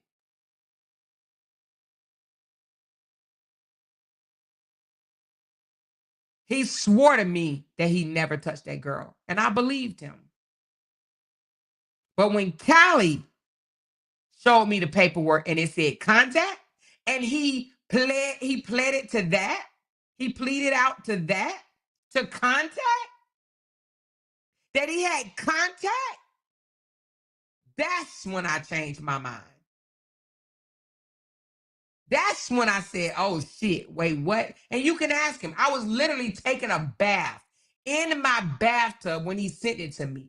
And as I was looking at the video that explained what having contact mean, I'm like, whoa, wait, whoa, I ain't never seen this before. I said, Callie, let me call you back. He said, no, more. I said, Callie, I gotta call you back. I gotta process this. Because I had never seen that before. I had never seen that one before.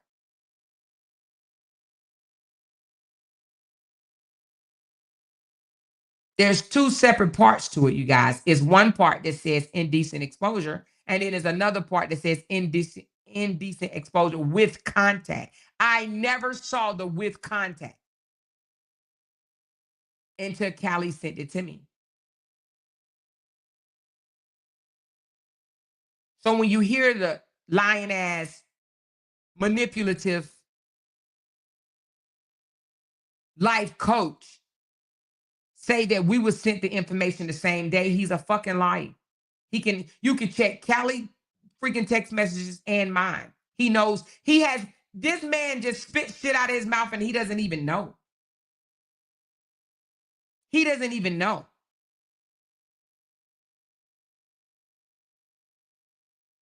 It was after everything popped off is when I was sent the information. Afterwards. And that's when I made my decision to cut it off. And they're sitting up here trying to spread the narrative that we still support him. I do not support man. At all. I don't. And still haven't drugged him. I don't support him. He can't come to my channel, but I've never drugged him. He drugged me. I didn't drag him.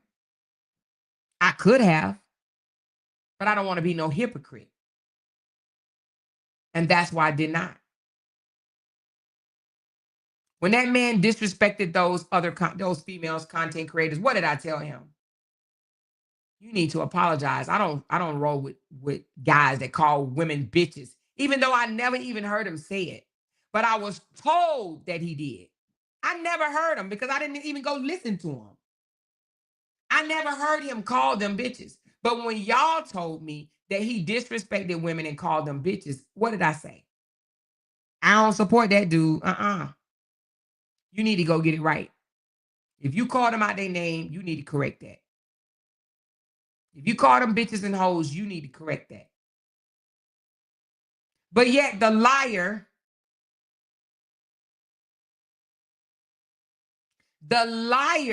want to sit here and go around and say, and they let him call me this and they let him call me that. First of all, I never heard him say it, but when I heard that he did, I told him I don't support that. But that lying ass victim player, attention seeking ass woman wants to go around doing what? Manipulating the narrative.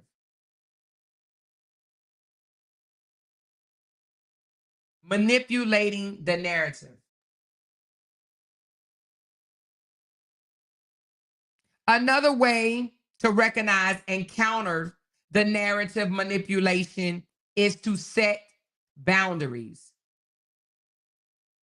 Now, this one right here, you guys, I don't know if y'all are in here, but if you are, can you please raise your hand? Ashley D, Break Room, Sean, Internet Sister, because I think Ashley Jackson already tapped out. She's already not doing it. The only way that you can counter all this narrative manipulation is don't engage in the irrelevant distractions. Stick to the original issue. The irrelevant distractions, let's talk about them. The irrelevant distractions is they're trying to go down the rabbit hole and come up with reasons of what we allegedly did to this girl. When you engage in that bullshit is what makes that shit grow, grow, grow, grow, grow. Stop engaging in that irrelevant ass bullshit. It is just a distraction. Stick to the original issue. If you're going to talk about it on your panel, take it back to what really happened. Stop engaging in the lies. That is just an irrelevant distraction. They're trying to put out, and I'm going to tell you what the irrelevant distraction is. And Ashley D, I hope you're listening. Break Room, I hope you're listening. The irrelevant distraction is, look what y'all did to her. Y'all turned y'all backs on her. Y'all were never a friend to her. Y'all were never loyal to her. Y'all dragged her for filth. Y'all hurt her. Y'all did the worst thing in the world to her. Y'all were never loyal. That's an irrelevant distraction. It's trying to take away from the original issue. The original issue is this girl became unhinged on one of her drunk rants, went off on us, subbed us, cussed us out, basically, and went running, telling people lies. And that is that we didn't want her to speak on Maine. It's a lie from the pits of the fucking hell. That was never the problem. That was never the issue. We wouldn't have never stopped her from speaking on Maine, ever. She could have spoke on Maine and anybody else in the world could have spoke on Maine. They have a right. They have a right. It's their channel. They have a right. And we have a right not to. They can't make us do something that they want us to do. Fuck that shit. We can talk about who we want to talk about on our channel. Now, I'm going to tell you, Break Room, and Ashley D, if you're in here, the only reason why you guys are no longer friends today is because of me. It's because y'all chose to not stop talking to me. If you would have stopped talking to me, she wouldn't have an issue with you at all. Especially you, Break Room. The only reason why is because of me, and then Break Room, I gotta be honest, it's because of her new friends. They didn't like you, therefore she could not like you. They wasn't gonna stop pressuring her until she discarded you. You did nothing to her. You tried to remain neutral and you tried to show support to both sides. I saw it, Break Room. But what she did to you was, one, you didn't denounce me. and they didn't like you. So they pushed and pushed and pushed until she denounced you. Now, have you noticed, Break Room, that since she denounced you, since she kicked you to the curb, since she then went off on you and called you a horse, made horse sounds and all of that shit, they ain't been back on her panel yet. Their mission was completed. They ain't been back on her panel since.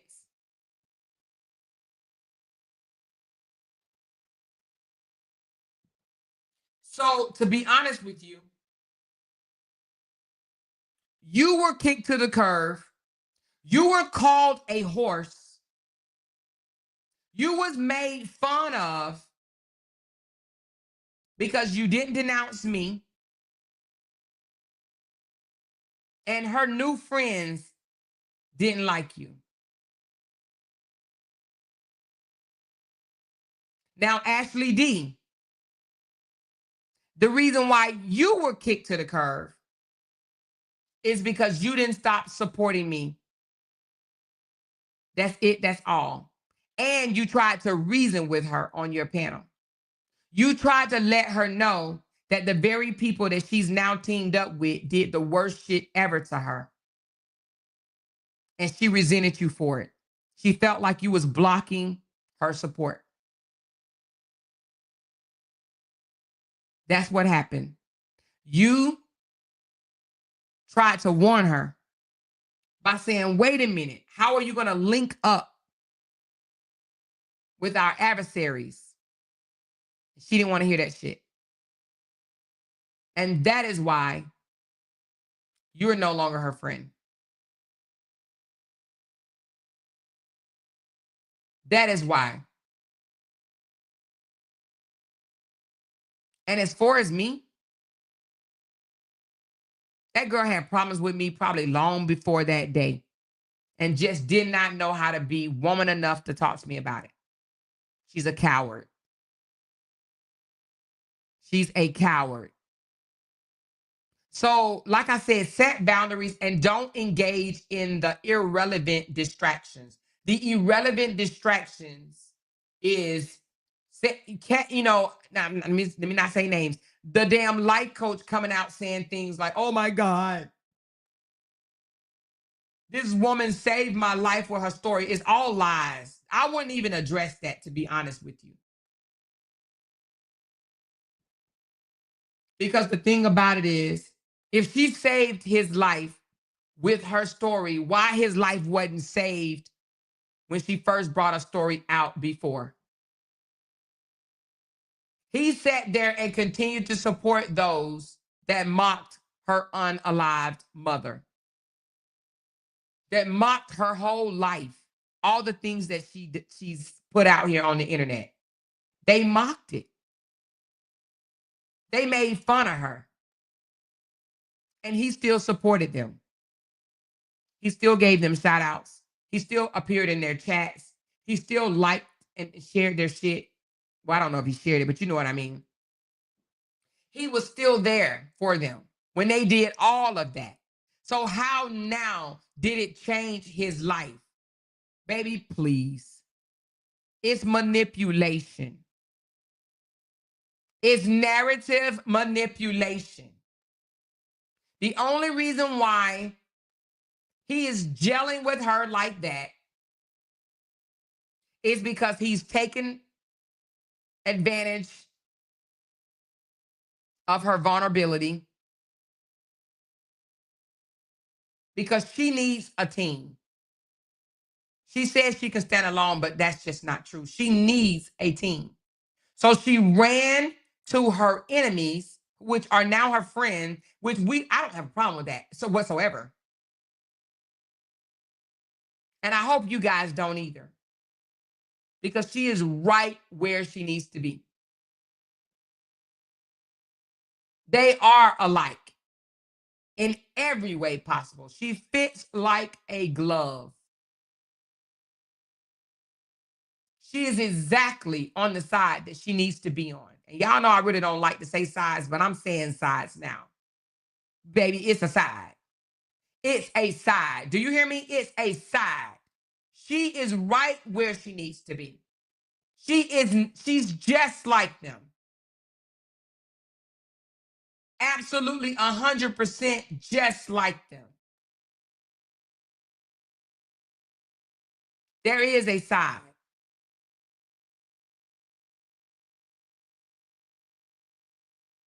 The only reason why the life coach, is taking kindly to her, because he want her to feel like she made the right decision by coming to their side. Now, despite me not liking this life coach, I have to agree with him on something. And that is, she made the right decision by going on that side. She absolutely made the right decision. Let me tell you why. And then we're going to touch on one more thing. But let me tell you why she made the right decision. They would not have stopped dragging her had she not apologized and begged for their forgiveness and begged them to be her friend. They would not have stopped. They would have continued for years dragging her. She knows that we're not like that. She's been on our side. She knows that we're going to move on. And I hope after today, we move on. Ashley D, please stop addressing this lady. Let her go. Break room, please let her go.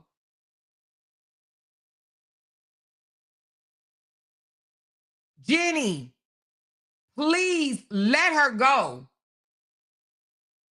Stop addressing this lady. Stop addressing this life coach. Let's move on. They got it. Let them have it. Whatever they say, let them have it. If you're going to address anything, stick to the original issue. Stop addressing this fake ass narrative. This manipulating ass narrative that's out there. It's lies. She's where she needs to be. Like I said, if I don't agree with anything that this life coach has done or said, I agree that she is exactly where she needs to be. She's exactly where she needs to be. She knows we're not going to spend years, months and months and years dragging her. She knows that. She knows we're not that type of person.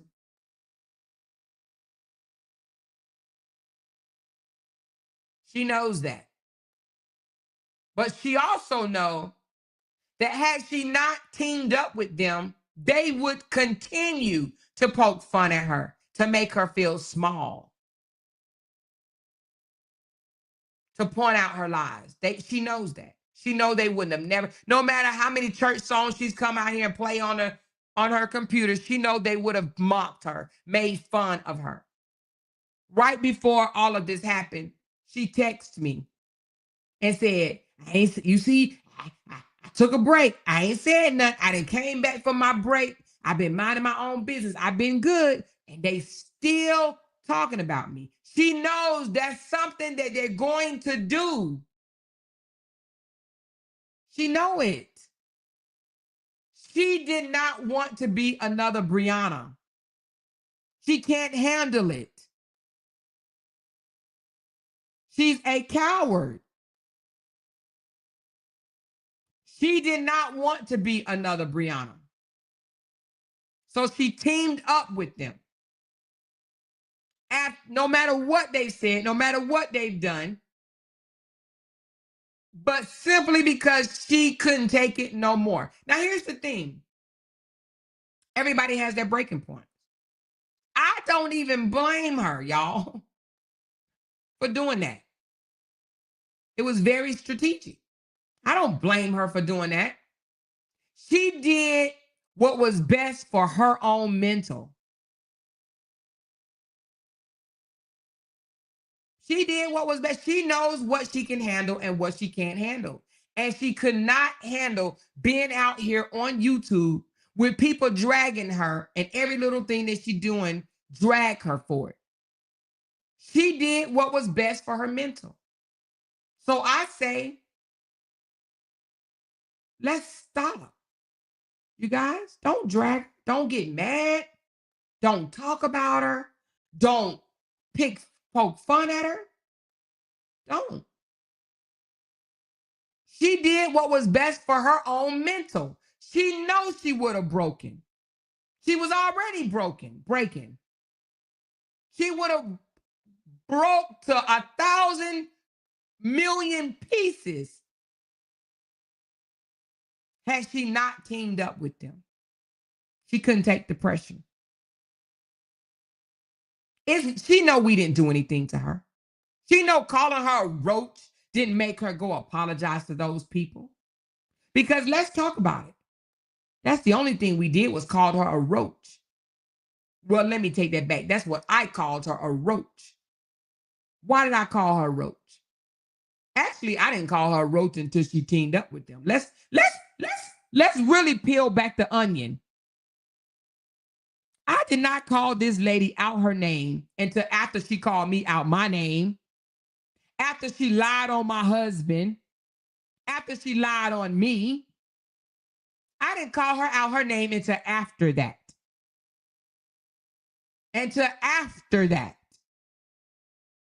And when I did call her out her name, I called her a roach at first, and then I came back and was like, what the fuck? And that's when I came back and got in the mud with her ass. And I still I didn't even stay in the mud with her because, baby, honey, y'all already know. I could have got nasty. I'm talking about real downright nasty. I could have got real disrespectful, real grimy, real nasty. Oh, yeah, I could have. Oh, baby. I could have. But I didn't. And I won't. She's not worth it at all. I pray that I never, ever have to do nothing like that ever in life again. Ever. But again, she did this for her own mental state. She knew over here we wasn't going to get down in the gutter alongside of her and drag irrelevant people. She knew that. So what did she do? She said, if I can't beat them, then I need to join them. She joined them so they would no longer drag her no more. So know that they could no longer make her feel worthless. So they can no longer talk about her from the top of her head to the bottom of her feet. So they can no longer throw up her situation in her face. She knows that we're not like them. Her and I have spoken many a times. She knows we're nothing like them. She knows that. She knows that our hearts are not like theirs. It doesn't matter what comes out of these people's mouths. They can try to convince themselves all they want that they're good people. All of a sudden, now they done turned Jesus.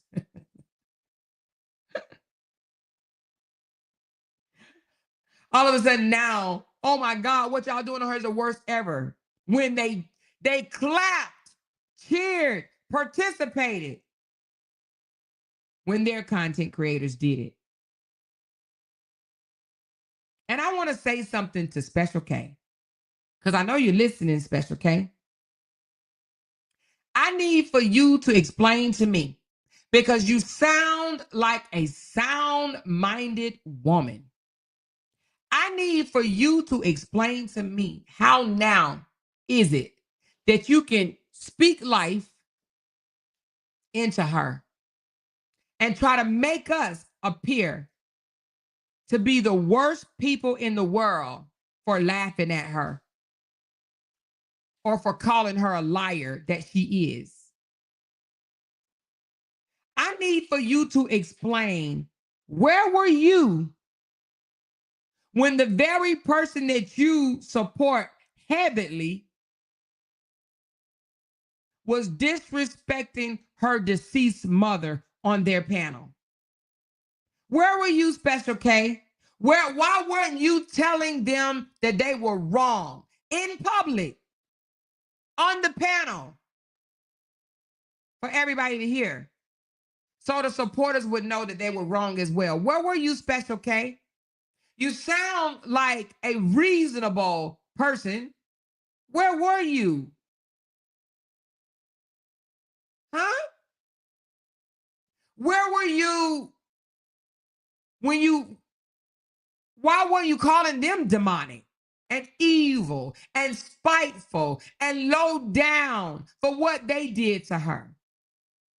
Where were you when D-Ham shared her nudes to 2K?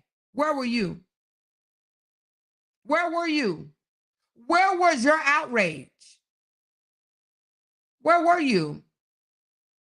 Where were you when they said they will have a party on her mother's grave? Where were you? Where were you? Where were you when they were making pictures of a bag or some sort of object trying to mock her mother being hit upside the head? Where were you? And I'm not going to disrespect you and call you out your name, because guess what? I don't even know you. I've never even seen your face. But I want to know, where were you? Why you didn't tell the people that they were wrong for doing that? Where were you? Somebody said you were in the chat agreeing with them. Is it now that you feel guilty about what you did is the reason why you want to shine a light and tell her that we're evil? We're not evil. We're not evil at all. We just don't like the lies. Special K, I understand that you were married and you said you're now divorced. Why do you think it's okay that this girl can lie and say she slept with my husband in my home, where my daughter and 2 of my grandkids were here that very night? Where were you? I got up the next morning and made my babies some Mickey Mouse waffles. And this chick texted me and thanked me for showing them a great time in my home. None of you guys over there have called her out. Even the life coach himself have not called her out for her lies. Special K, do you approve of that? Do you approve of this girl spreading lies, saying she slept with my husband?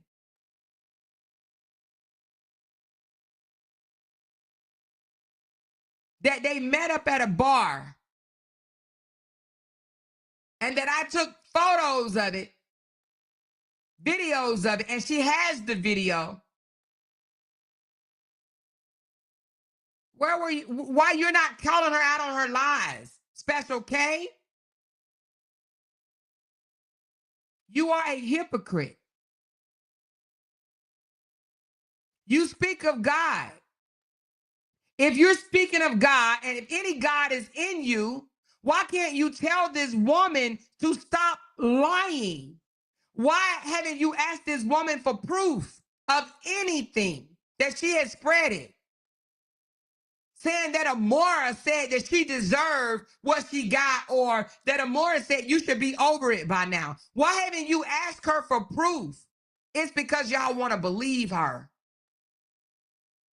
even if it's a lie, because you don't like me, because I spoke about your favorite content creator, and that's Robert, because I pointed out Robert's lies, because I pointed out Kevin's lies. You're mad at me for that you would take someone in and make them feel like they did something right by lying on us, by lying on me. You guys are validating lies. You guys are praising lies, but it's okay because that's what y'all do. That's what y'all do. I have no respect for that at all, whatsoever. Who are y'all? Who are y'all?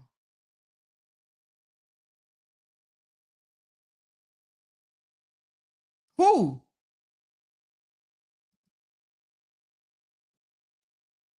Another way to recognize and counter the narrative manipulation is to document your facts. Keep evidence. Keep your evidence to help refute the manipulative narrative. Keep your evidence. I have my evidence. I have receipts. This lady ran over to the side that she needs to be on with a bunch of lies. And you guys, not one time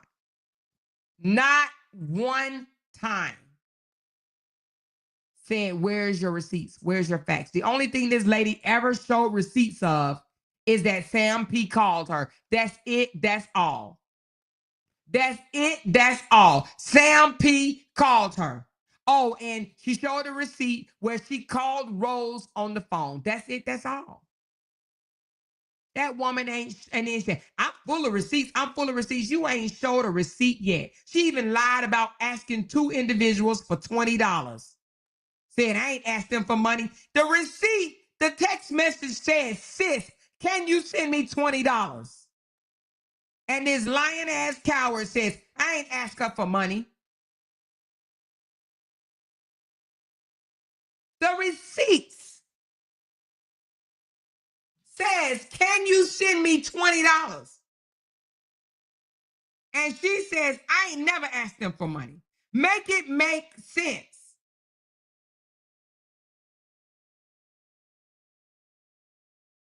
You want to know why she's able to do that? She's able to do that because she realized that she can lie and they will believe it. Why? Because she's lying on their enemy. They don't like me. So this woman can come out and say anything and they'll believe it. But they speak of the Lord. She's, I ain't asked nobody for no $20. I don't lie. No, I'm not going to say I don't lie. Let me take that back because I have lied. But for the most part, I tell the truth. Let me say it like that. If I lie, especially if it's a dangerous lie, I'm going to come back and correct myself. Y'all already know that. I'm going to come back and correct myself. But if I lie and say, oh, I'm going to be on at 7 o'clock and I don't come on to 8, then, you know, I don't really consider it a lie, even though it is a lie, but I don't consider it a lie. I consider it, well, shit, I tried. I tried. I'm going to show you this receipt right here.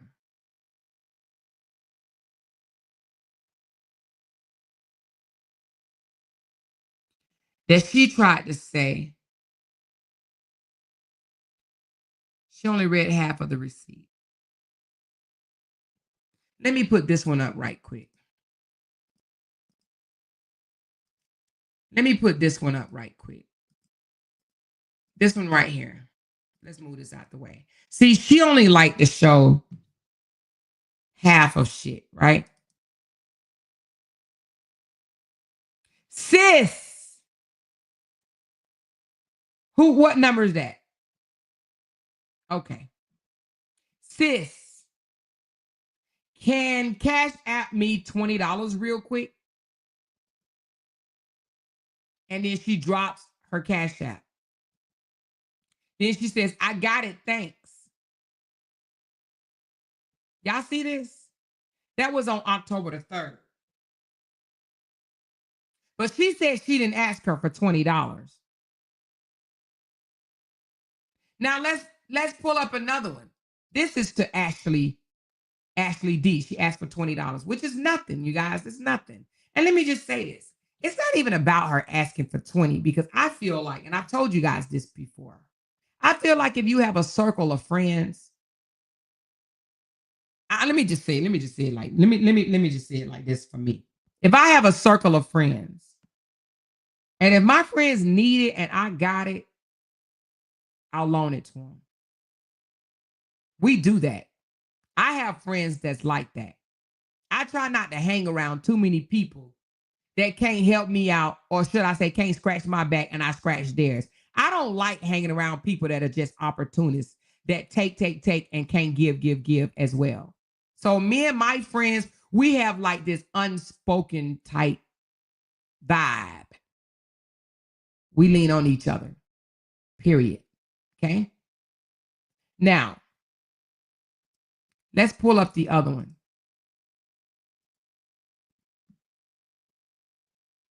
Here's the other one.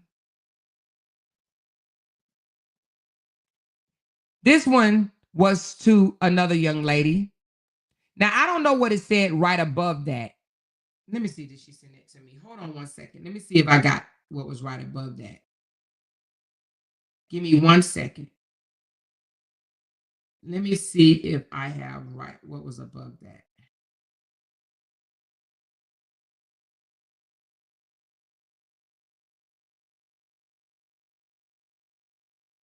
Hold on.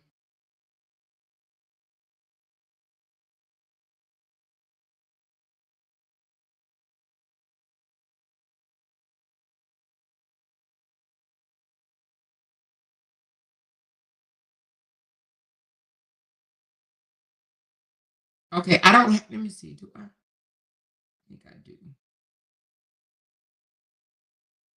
What was right above that? All right, so I don't have what was right above it. However, whatever was right above it, she did the same thing. Cash out. Thank you. The person says, of course, you don't have to pay it back. Just keep it as a gift, advancement on your next live. I missed the last one. Why would a person say you don't have to pay it back? If y'all hear my voice, if y'all have what was right above that, can you send it to me, please? Because they'll try to say, "Oh no, she just gave it to her as voluntarily." If y'all have the top portion, send it to me right quick. But again, and it's different dates or whatever. The other one was October. This is November. And I want to say it was $20. Yeah, it was $20. Let me see. Let me see. I'm sure I'll get it in a minute.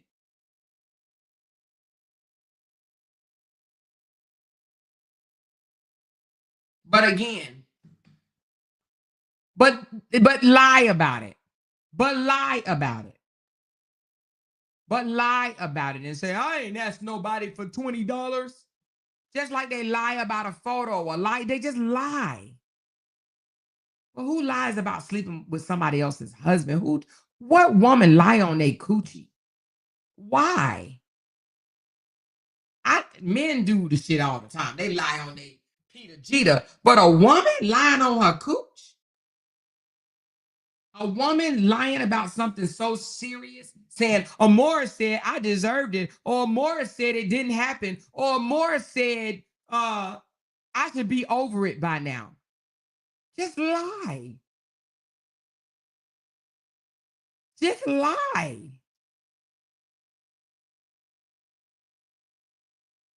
Just lie. But then want to talk about somebody else. But want to talk about somebody else. This lady said, I hope you stop breathing and die. Then she extended it. First, she said just me. But then she included y'all too and said, I hope all y'all stop breathing and die. What type of decent person says that?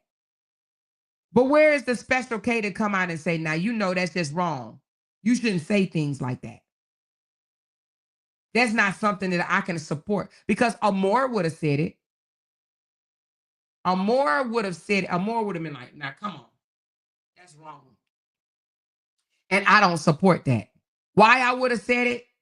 Because I'm courageous enough to do that to somebody that I'm supposed to rock with. I have done it. I've called her up and said, nah, I can't support that. Now I'm not supporting that. I don't support those threats. I can't support you saying that about this person. I don't support that you said this about that person. See, Amora would do that. But where is the special K's that think that that's pretty cool and say, oh, God gonna move in a mighty way in your life. God gonna send you a mighty blessing. You really think so? Do you really think that God is going to condone that bullshit? You think God is proud and happy that one of his children is out here spewing hate and lies? Telling people that she hoped they stop breathing and die? All because they wouldn't talk about somebody on their platform? Huh? Do you really think that God is pleased with a person that comes out here and says she's going to take a dildo and shove it down another person's throat?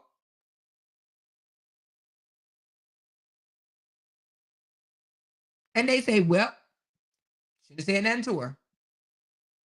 But it was wrong when she was saying that to them. And I told her that. But it's okay, perfectly okay, now that she's doing it to us. Anyway. Oh, I forgot Neo. Neo, ignore these people. If you hear me, Neo, ignore these people. She's where she needs to be. She's on the side that she should have been on from the beginning. She's not a victim. She is an abuser, is what she is. She's an abuser. Now, I'm going to take this a step further. I don't know if y'all seen her cousin in the chat the other day. And she said what? Me and two of my family members are over here laughing at how she's manipulating and fast talking all those people. Did you see it or did you not? Raise your hand if you saw her cousin come in the chat and said, me and two more of our family members are listening to this lady, listening to our cousin, fast talk and manipulate those people. Her own family is watching her. Her own family is laughing at her, and she know it. Her own family is watching her lie to people. What did she say? Her cousin. She said the thing that happened with her mama is real. All that other stuff are lies. She's making up shit. She's fast talking these people. She's manipulating these people. So all I'm saying is don't respond back to her. For some odd reason, they think I'm on the back end, like, oh, go out there and fight my battle. I would never, ever in my fucking life tell somebody to come fight my battle. The fuck? I'm not scared of you people. I just don't want to engage with y'all. Y'all are like maggots. I just don't want to talk about y'all. I would never, ever tell somebody to come fight my fucking battle. I'm not scared of none of y'all. Y'all are irrelevant to me. Do y'all not see my damn numbers? Do you not see me growing? The fuck you mean? I'm scared. I'm hiding my hands. I wish I would. Over y'all? Nigga. That old fucking life coach got 3 million followers and be having 40 people in his chat. And I'm scared of him. And I got people fighting him. Dude, just don't want to talk about you. And I wish Callie would stop talking about you. I really do. I was happy as hell when y'all made y'all truce because I'm sick of it. I'm sick of y'all talking about each other, to be honest. Let's just keep it at that motherfucking buck over here. Life coach, you really think that I would send someone to defend me against you? Who are you? Nigga, you over here arguing with a bunch of women. You the weakest ass link, dude. You're up early in the morning, late at night, arguing about some shit some women said about you. And you got 2 women in your own house. And you over here, you hurt my feelings. My feelings are so torn over you. You worried about what another woman said about you, and you think I literally told them to come after you? I ain't mentioned your name. I ain't told these women to come after you. They genuinely don't like you. Why don't you accept that? You can't. You think they don't like you because I told them not to like you. I ain't never in my life told anybody not to like your narrow booty ass. They don't like you because they peeped your manipulation. They peeped that you're not who you say you are. They peeped that you a whole con artist. They peeped that you a liar, an opportunist, a weak ass man. They peeped that on their own. They didn't need me to tell them to speak against you. They spoke against you on their own will over what you said out your own damn mouth. These people see for themselves. You think people are dumb. You guys held a wool over their eyes for so long. And the moment they wake up now, they're being told what to do. Everybody is not dumb like you think they are. People wake up. The internet sister woke up. Break room woke up. Ashley Chats woke up. Ashley D woke up. Sean woke up. It's not that they think I'm perfect. They know I done said some shit over here that I probably shouldn't have said. I called all y'all out y'all name. I looked at y'all background. I drugged y'all asses for filth. But you a liar. You sitting there, oh, she talked about my mama and my child. Nigga, you talked about me. You think your mama more important than me? To me? Nigga, please. You talked about my black features and I talked about your mama's black features. Not even in a derogatory way. Why you over here lying? Why you over here lying? We apologize to each other and you still running with that fucking narrative? Nigga, you weak. You the weakest link. You over here crying on fucking YouTube over what a female said and didn't say. Why don't you take your ass over in a male sector? Why don't you go talk about men? You over here talking, you hurt my feelings because you said this. Why are you worried about that? You got 2 women at home that you should be caring about. You gonna let her talk about me like that? How can you like her more? You sound like a whole bitch. Yeah, I said it. You sound like a whole bitch. And then for you to actually say that Callie is going to end up like the homeless people that he's feeding. Did y'all hear that? Did y'all hear this high on the horse, skinny booty ass nigga say that Callie is going to end up just like the homeless people that he's feeding? You're going to end up just like them homeless people that you fucking feeding. Did y'all hear that? That right there tells you what he think of the homeless. He said Callie is not building a home for him and his family because he too worried about feeding the homeless. He chasing the low fruit by feeding homeless people. His words, not mine. This mofo said that Callie is chasing low fruit by feeding the homeless, while he should be worrying about building up his own home. But didn't God tell us to help others? I'm sure he said it in some fancy ass way. But don't we supposed to be selfless? Or was I just taught that in the military? I don't know. But don't we supposed to provide selfless service where we put other people before we put ourselves sometimes? I know we got to take care of ourselves now. Don't get me twisted. But don't we actually supposed to look out for the unfortunate? Some people that don't have what we have. Don't we supposed to give? Isn't that somewhere in the Bible? Or did I just hear that? That we supposed to give of ourselves. And it may not always be money, but it could be our time, our service. But then you have this skinny booty ass nigga come out here and say he's chasing low fruit instead of building up his own home. He's chasing low fruit. So being out there in the community and feeding the homeless is chasing low fruit. And he's going to end up being homeless like the people that he feeds, is what he said. Well, Callie, at least he acknowledged that you feed the homeless because his ass don't.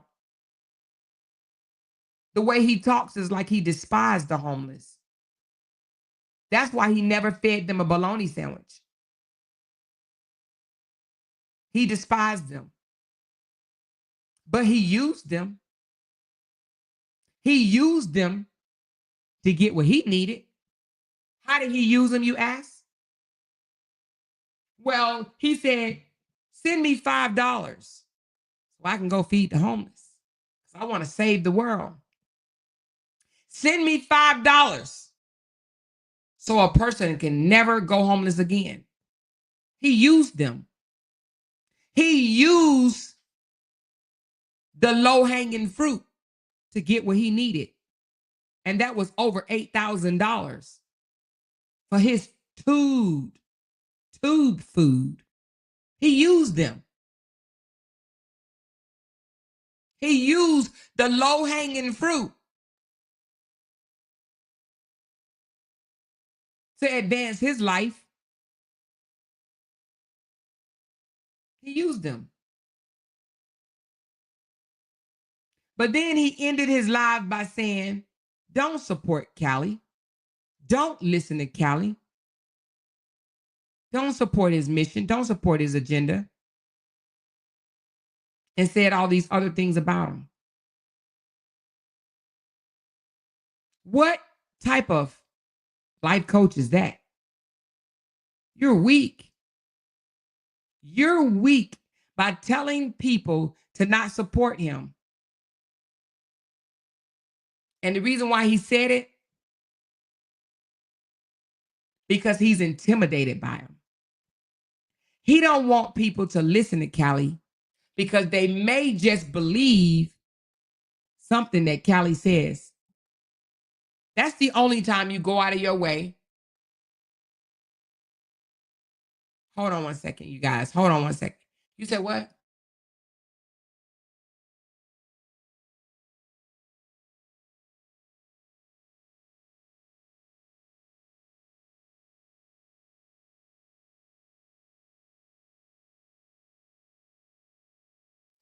All right, sorry, that was my husband. But he doesn't want anybody to listen to Callie because he's afraid that Callie might tell something that they believe. That is the reason why he's saying don't listen to Callie. Don't support Callie. Stop paying him any attention. I haven't said this man's name and I don't know how long, but he keeps saying my name over and over and over and over again. Let me tell you why. He knows those people don't like me. They don't like me because they couldn't beat me. They don't like me because they couldn't bring me down. They don't like me because they couldn't shut me up. They don't like me because they couldn't control my panel. They don't like me because I didn't speak on what they wanted me to speak on. Because, baby, let me tell you this. If I was on their side, if I dragged Brianna, if I supported Robert and that family, honey, I'd be the best damn thing since sliced motherfucking bread. They wouldn't listen to not damn one of them other content creators over there. Not one of them. Not one. I would be a motherfucking hero. Do you hear me? But because I did not appease to their agenda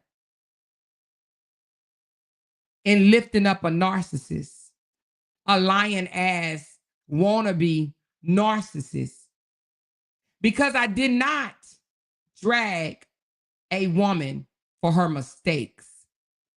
I may have pointed out a few, but I didn't drag her because she didn't deserve it.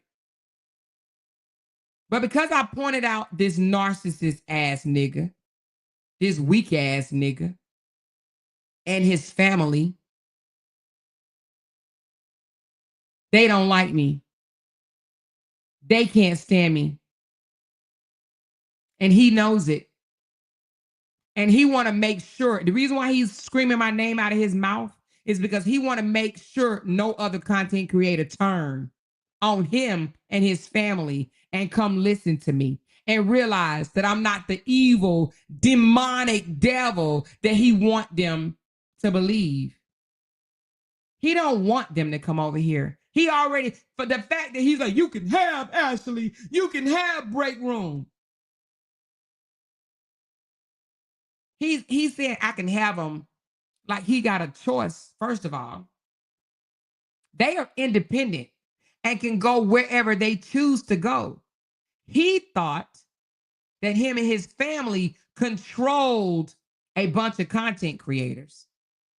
And now that he realized that they don't own them, the fact that Robert thought it was okay when Sean, I don't know if Sean reached out to him or he reached out to Sean, I can't remember. But the fact that Sean said, your supporters are dragging me. And this motherfucker said, well, here's some, he says, well, that's what happened when you come after me. But to redeem yourself, here's some videos about me and my daughter that you can blog about and you'll be all right then. They'll come back to you.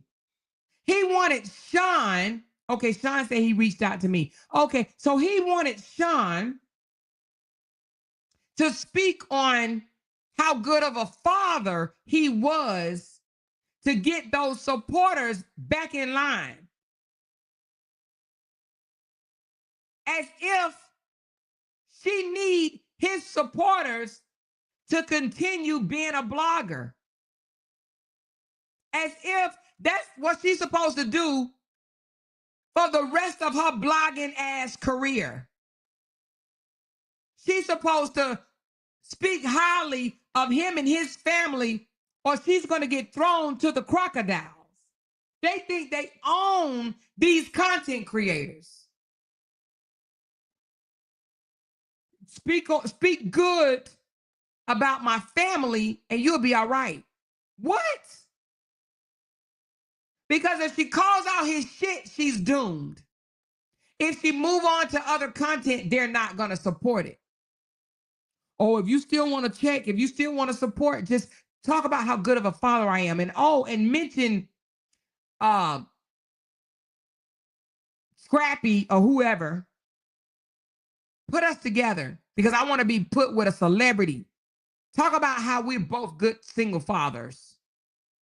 And you'll be redeemed. They'll like you again. What? I am the one that told content creators that y'all are not beneath this family. They're content creators just like you. I don't give a hot damn how many supporters they went out and bought. It doesn't matter. All of them, except for Dawn, have over 100,000 supporters and barely get views. Dawn get views. Dawn has real supporters. Them other three do not. They do not. Them other three bought some of them damn supporters. Bought packages to get to 1 million, because there ain't no way you can tell me you got 1 million real ass supporters when you only got 40 people pulling up to your live.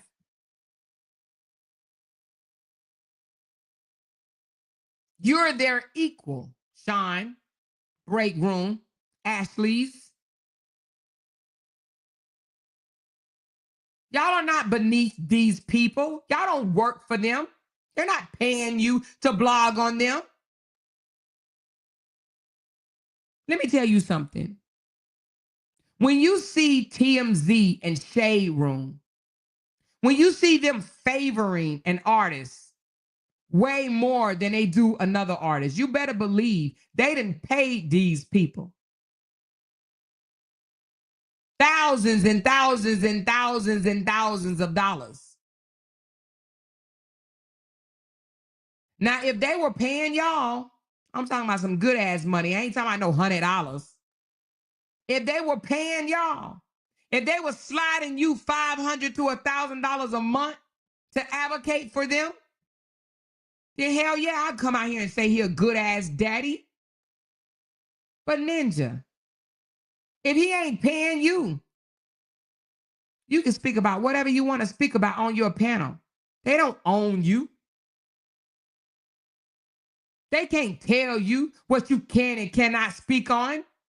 He's upset with y'all because he think that I made y'all come listen to me. I didn't make y'all come listen to me. I didn't make it. I didn't say, oh, please be my friend. Come support me. Never, ever have I ever said that. Have I ever said that? I just all of a sudden start seeing y'all in my chat. And I'm going to be who I am. Hey, y'all, what's going on? What's going on?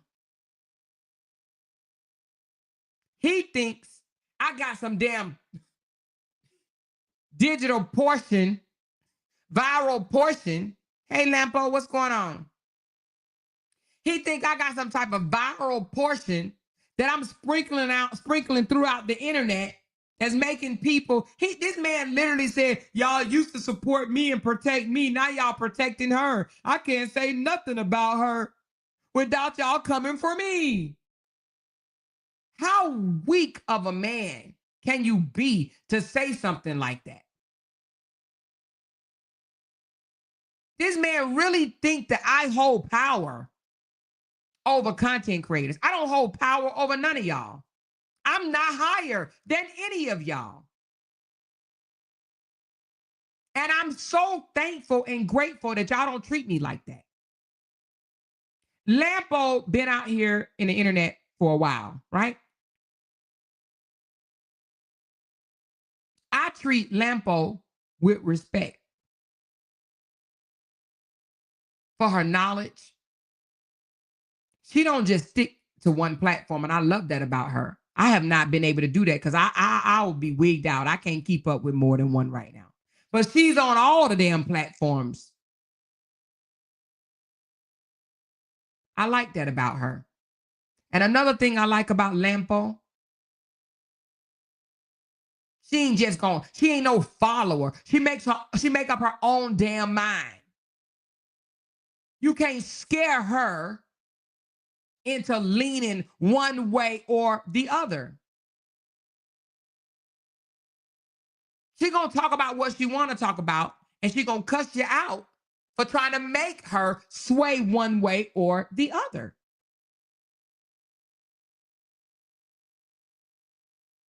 Sean, very intelligent, very soft-spoken, very mild. I like Sean for her rationale. She tries to hear both sides of the symbol, both sides of the story. I like that about her. Ashley chats, very intelligent. Very intelligent. Break down stories, also with rationale, with wisdom, with facts, with real life situations.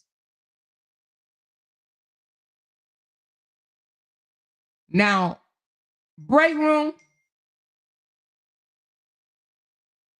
gonna read your ass just like that, straight like that. She'll give you grace as long as you giving her grace. The moment she see you flipped on her, oh, it's on and popping. It's on and freaking popping. Same with the internet sisters. Internet sister will stay in her lane until you get in her lane. And then once you get in her lane, she gonna push your ass out of her lane and down the damn highway and off the cliff and into the dirt and underneath the dirt. Oh, she gonna get your ass for sure. Ashley D. Now I'm gonna tell you something about Ashley D. A lot of people call her mental. It started with Sweet Mom, and then they've been calling her mental ever since. All the content creators that she used to be cool with call her mental. I've talked to Ashley D plenty of times. Ashley D is not mental. She's passionate. She cared too fucking much, if you ask me.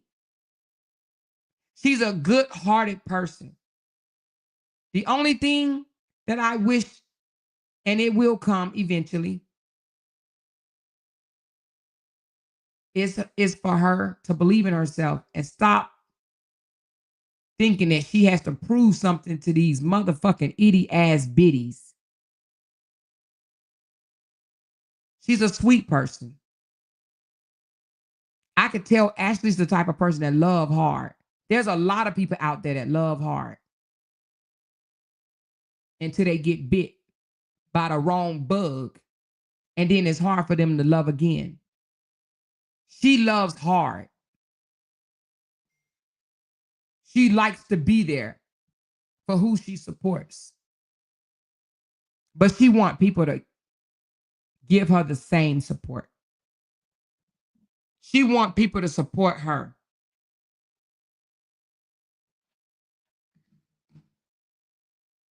The way she supports them. She's not mental at all. They say that to try to dim her credibility. Hold on one second. She said she hid somebody. Let me unhide. Marissa. You said Marissa? Let me see if I can catch it right quick. I can't catch it. Hold on. Let me see if I can go back and catch it. Nope, I can't catch it. Sorry. I can't catch it.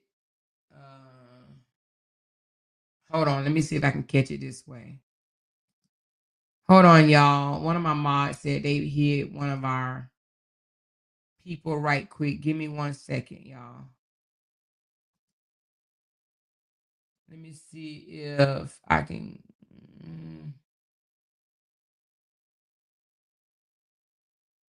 Marissa, can you hear my voice? They did it on accident. I don't want you to think that you was targeted. I'm gonna try to see if I can see you. If not, baby girl, I'm sure it was only I don't even know how long she timed you out for, but I think she timed you out. But let me check. Let me see if I can get you back right quick.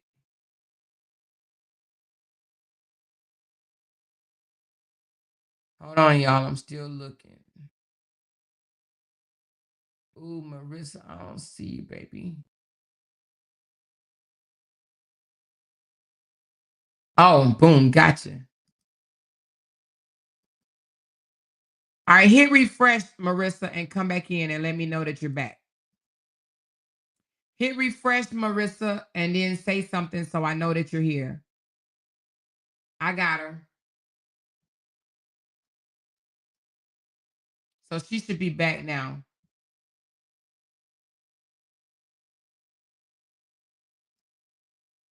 I'm just waiting on Marissa to comment, y'all. There she go. Thank you, baby. All right, you're welcome. So again, Ashley D is not mental at all. At all. She's just passionate and she cared too fucking much. And the only reason why I say that is because in life, sometimes you got to stop caring about things that don't serve you good, that don't change your life. You care a lot. And this is not me putting you on blast because there's a lot of people like you. Their hearts are fucking big. My heart is big. It really is. But I also got a heart area in my heart that I don't give no motherfucks. Seriously. And it's because of what I've experienced and what I've been through and been manipulated and gaslit for a while in my life, that where now there's an area in my heart that I don't care. And I put people in that area and don't give no fucks.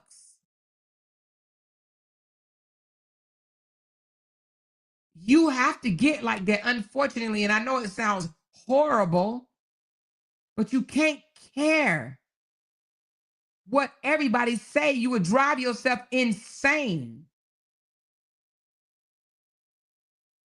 When people know your weakness and when people know they can get to you, they gonna use it. They talk about your relationships because they asses ain't got one. They talk about, they call you pale, but yet they put highlighting filters on their damn pictures. Make it make sense. They're jealous of you. They hate the word jealous. I don't give a damn what you want to call it.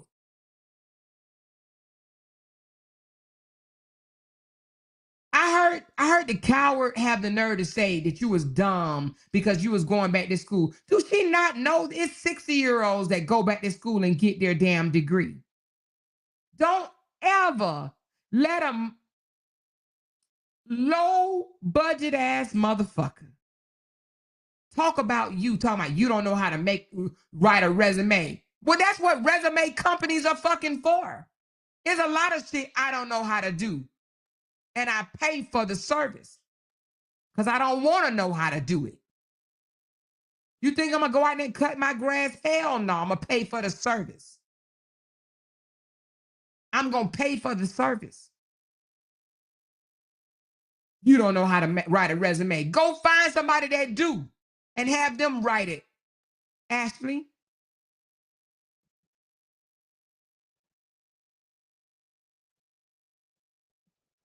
She wasn't saying you don't know how to write a resume when she was asking you for $20. You were good enough then. Just know that it's not you, it's them.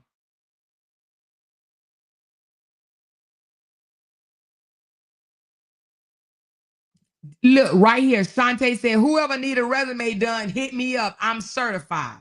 She got you, Ashley D.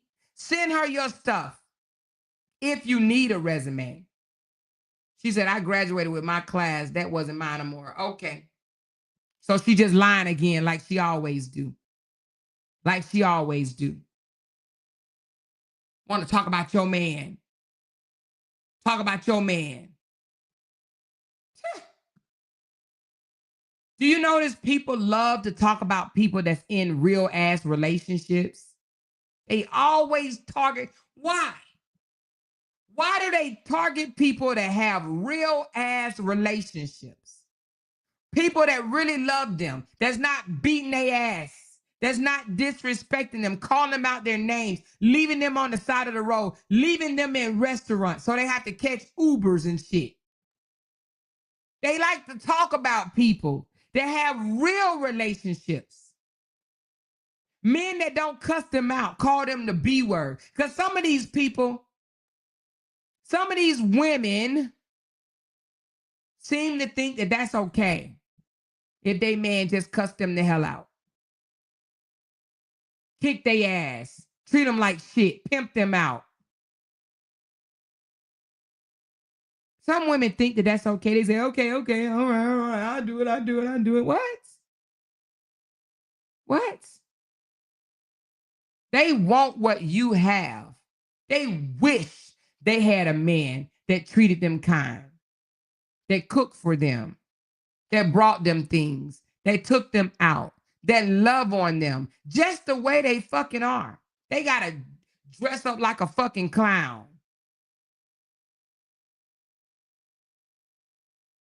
Go steal hair from a horse and put it in their head to be liked, to be complimented, to be looked at, to be rubbed on, to be loved. They gotta go pump up their booties with saline or fucking brake liquid or whatever the hell they put in there. They gotta go do that to be liked, to be loved. Suck fat out your neck and put it in your ass. They gotta go do that to feel great about themselves. And then they want to down you and call you a basic bitch. But us basic bitches got husbands and rings and commitments and love.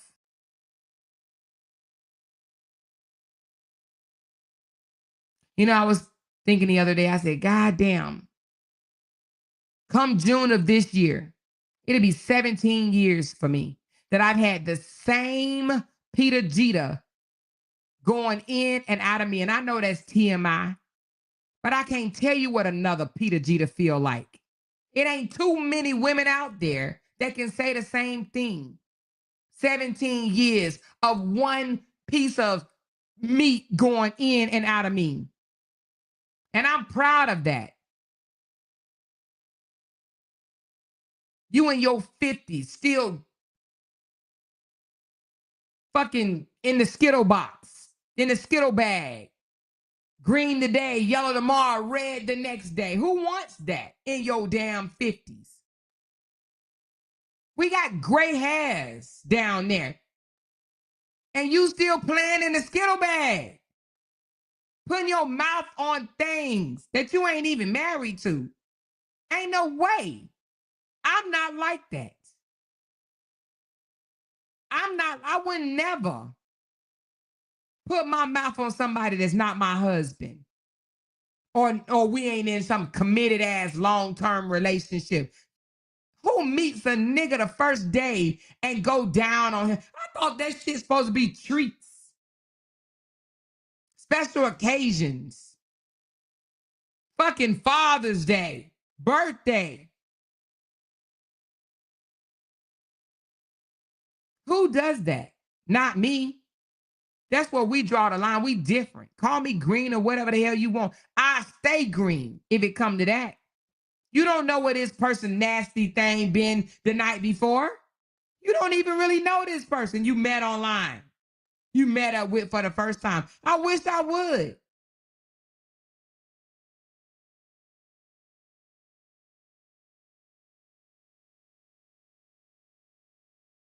I wish I would. In June, I will be proud to say 17 years I've been laying beside the same man. And Ashley D, I don't know how long you've been in your relationship, but just know people are jealous of it. They jealous of it. They jealous of it. Period. Now, one thing I do stand with you on, I stand with you on several things. But one of the things that I really, really like that you're doing, they've been begging you to cam up for weeks or months now, and you're standing on 10 toes, and you're like, hell no. Don't do it because they want you to. You do it when you want to. They're trying to pressure you. The same way they try to do a lot of people on the internet. Don't let them pressure you into doing nothing that you don't want to do.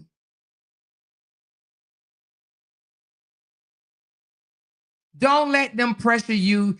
You tell them In order for you to cam up, tell them to stand up and walk around their house and do a fucking backflip. And then you will show your face. Tell them to do a backflip. You don't have to cam up for them at all. But don't let them get in your head and play on your top. Speak about whatever the hell you want to speak about on your panel. They jealous of you and they haven't shut you up yet, and I love it. Keep talking, boo. Grow your channel. Do you. Don't let them shut you up and run you off the internet. None of y'all. And Neo, I forgot about you, sweetie. Neo just came into the picture and they just, oh my God, trying to dog Neo. They think I sick Neo on the damn fake ass life coach. Oh, Amora sick you on me. No, the fuck I did not. No, I did not. Neo is, I don't even, how old are you, Neo? If you hear my voice, anybody know how old Neo is? I don't even know how old she is. But Neo, of course they're going to call you names. It be the same mofos, Neo, that do the same thing you do, except for you only swing one way, Neo. You like women. They be liking women, men, kids, dogs, horses, cats, but have the nerve to want to put their mouth on you. They want to put their mouth on you. Oh, she's 39? Okay, I didn't know she was 39. Damn, is she that old? She's like a baby. Neo, 39? Damn, she almost 40. She don't look it at all. She don't look it at all. I thought Neo was like 30, 31. Neo, you look good for your age, baby girl. Honey, you holding on to that youth. Because I did not know you was damn near 40, baby. But they want to talk about Neo relationships. When they munch carpet themselves, it be the carpet munching motherfuckers that want to talk about other carpet munching motherfuckers. Listen, there's another carpet muncher that like to talk about carpet munch. I don't get it. I don't see how you can talk about somebody's munching carpet when you munch carpet.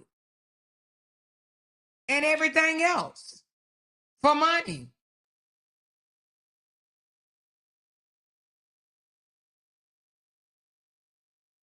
Anyway. Neo, they think you're weak. They really do. And I know you're not. They think they the big bad wolf and they gonna scare you off because they didn't got a couple of other people to come after you because they can't do it on their own. They cowards, Neo. You don't need an army. Neo go live whenever she want to.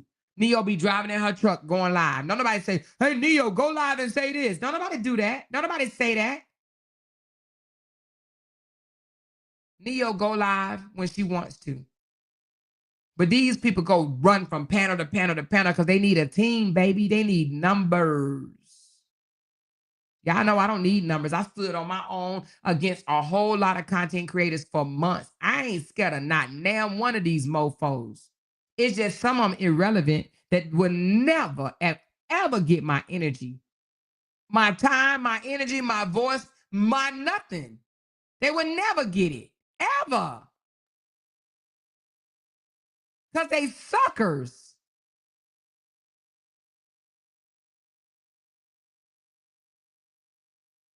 She said, even if I drag a hole tomorrow, just know I heard you, fam. But if you're going to do that break room, stick to the original issue. Stop letting them redirect the conversation. They want to redirect the conversation to have you thinking that you arguing back and forth with them over something that we were supposed to have said. That's a lie from the pits of hell.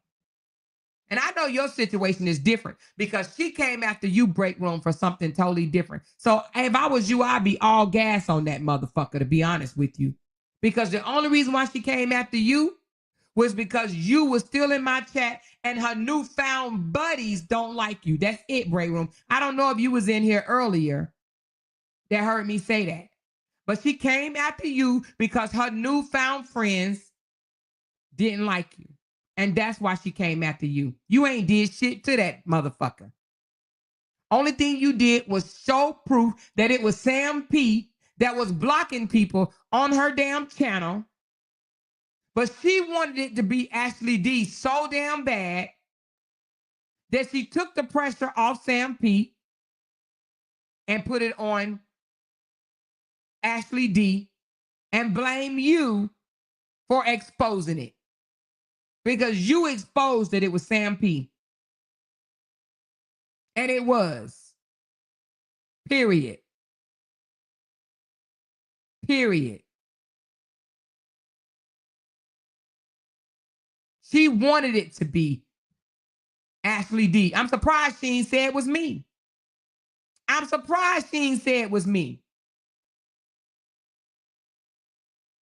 I'm surprised she didn't say it was me. She wanted it to be one of her enemies. Somebody that she didn't like. Why? So they can think that we that invested and bothered with her.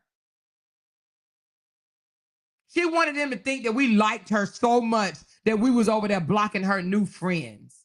Girl, bye. That's where you belong. You're right where you need to be. And nobody is trying to stop you from being over there. Now, let me speak for myself. Now, I'm going to ask you, ladies, I'm putting y'all on the spot now in front of 491 people.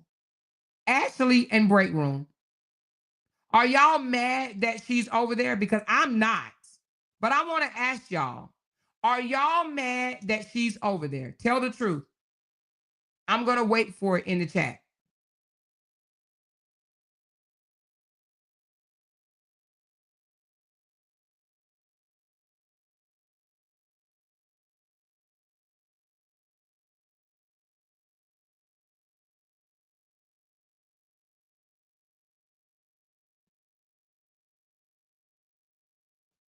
I see y'all typing, but I don't see y'all answer. It must be lagging.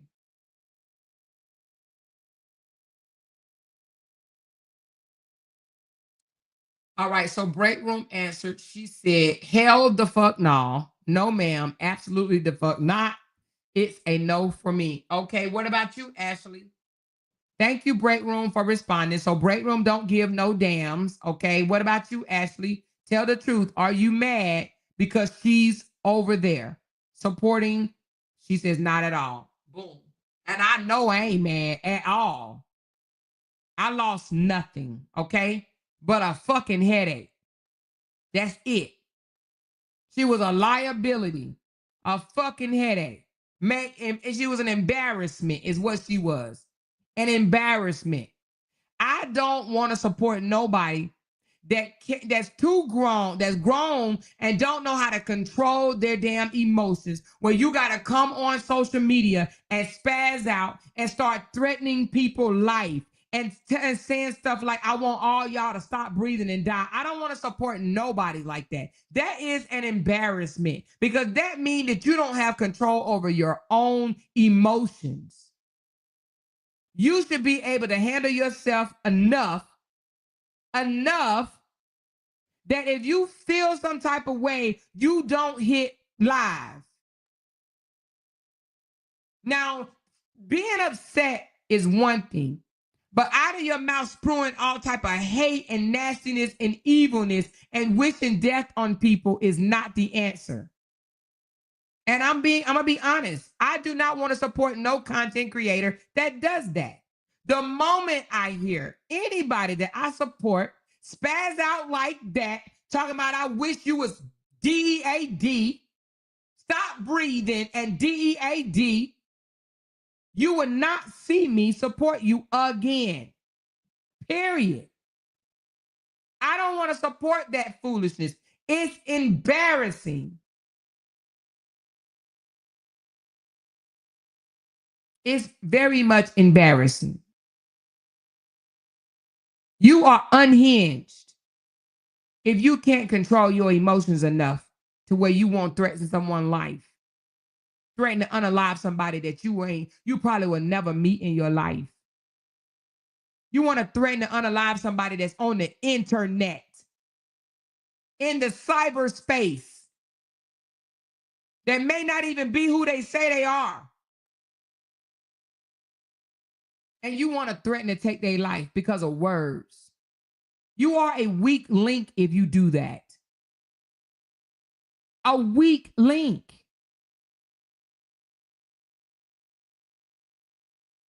Exactly, Bokomo. So we don't have to tiptoe to be calm no more. And I am so thankful for that. I don't have to wake up now and wonder what didn't happen. Oh my God, what she just said. Oh my God, I don't have to do that anymore. It's literally been so much peaceful around here. Except for when I hear, oh, they got your name in their mouth again. I'm like, what now? First, I'm laughing like this got to be a joke. These mofos. And then I'm like, why are they changing the narrative? Stick with the narrative. And then you can talk about me all you want to. I don't care what people say about me. The name calling does mean nothing. Just don't lie. You switching the narrative to lie for what? And you look like a goofy. Like a real goofy. I heard that the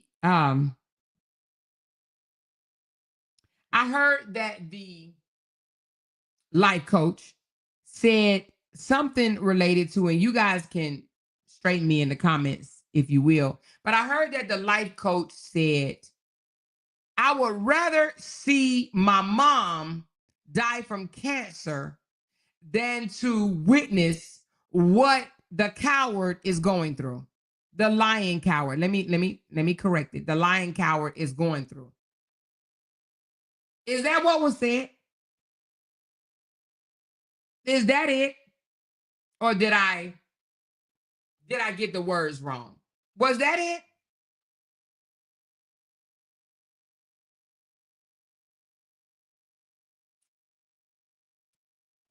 Is that it? She says, no, he didn't say that. Okay, what did he say? What was said?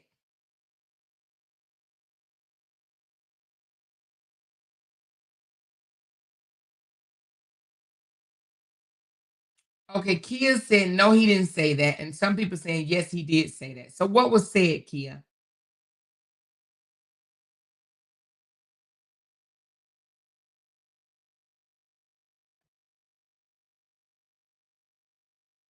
He said he would rather lose his mother the way he did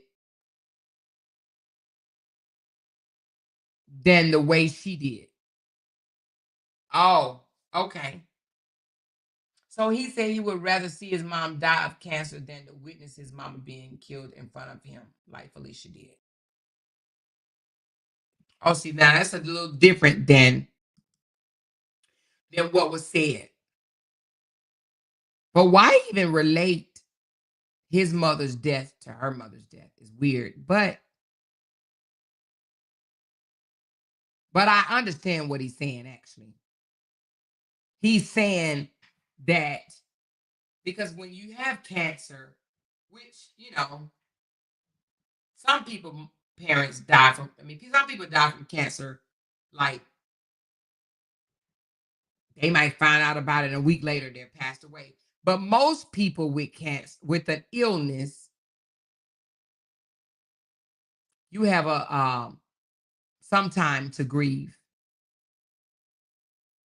But an unexpected, all of a sudden death, I'm sure that takes a different toll on a person.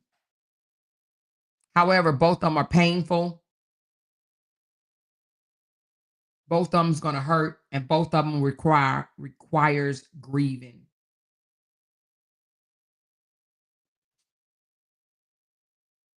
But what I don't understand, even with this statement, it's not like she just came out here with that story. He been knowing that that's how her mother passed away. He been knew that. They mocked it, remember? He was a part of the team that mocked the way her mother was unalived. They mocked it. They mocked it. So for him to make a statement right now saying that it's manipulative, he's being very much manipulative and a fake ass motherfucker. Let's just keep it all the way real. He's being a fake ass motherfucker. Because if it didn't bother him a year ago, it damn sure don't bother him now.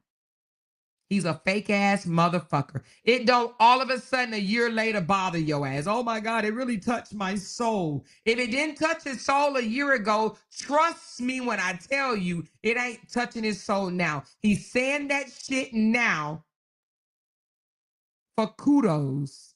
Okay? He want kudos. Oh, he really care. He don't give no shits. He don't give no shits. Because if he cared, he would have said something back then. That nigga don't care, honey. Now, if you think he does, you stupid. You stupid. Period.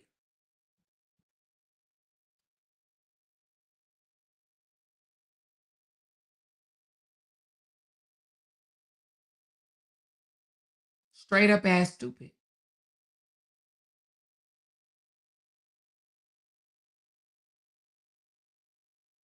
Exactly. That's exactly what he's pulling on her.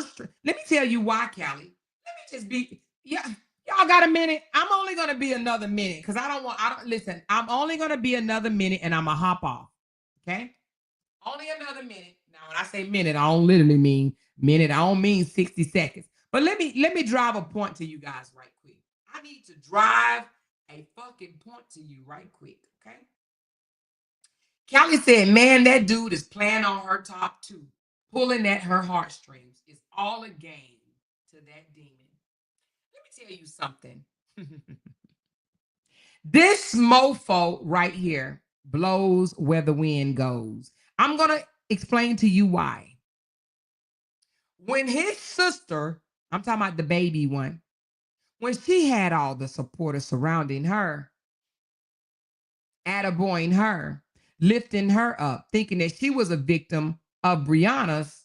She had all these supporters. Man, her chat used to be filled. Filled. She normally can get, you remember that time she got like, I want to say it was like 1,500 people. No, I think it was 2,000. She had 2,000 people in her chat at one time listening to her rip Brianna apart, baby. Her brother, the life coach, was all up her ass. I'll blow a motherfucking building up for you, sis. I love you. And he told the other one, you dead to me. On my channel, I have the video.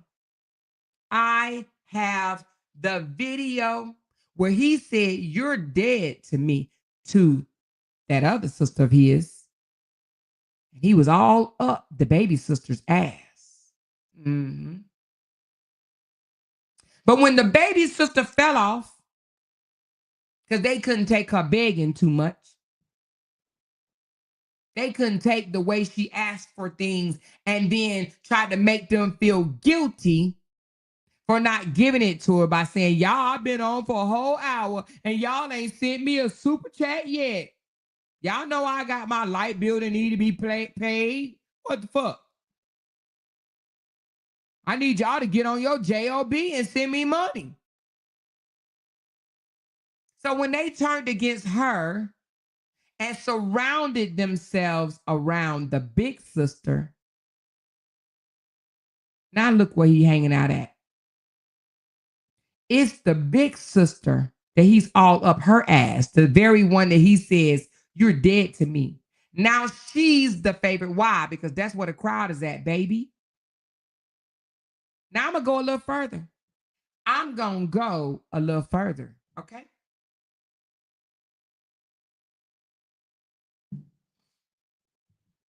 You remember how everybody turned on Amber at one point because she was very messy.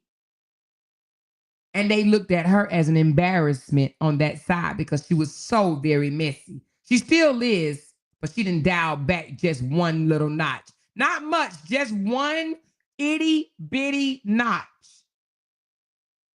When people turned on Amber, he never came to her chat, baby. Never came over to her chat.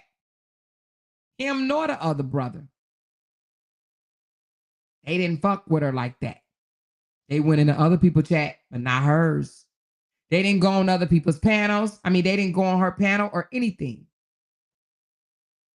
But when things shifted and they started enjoying the messiness,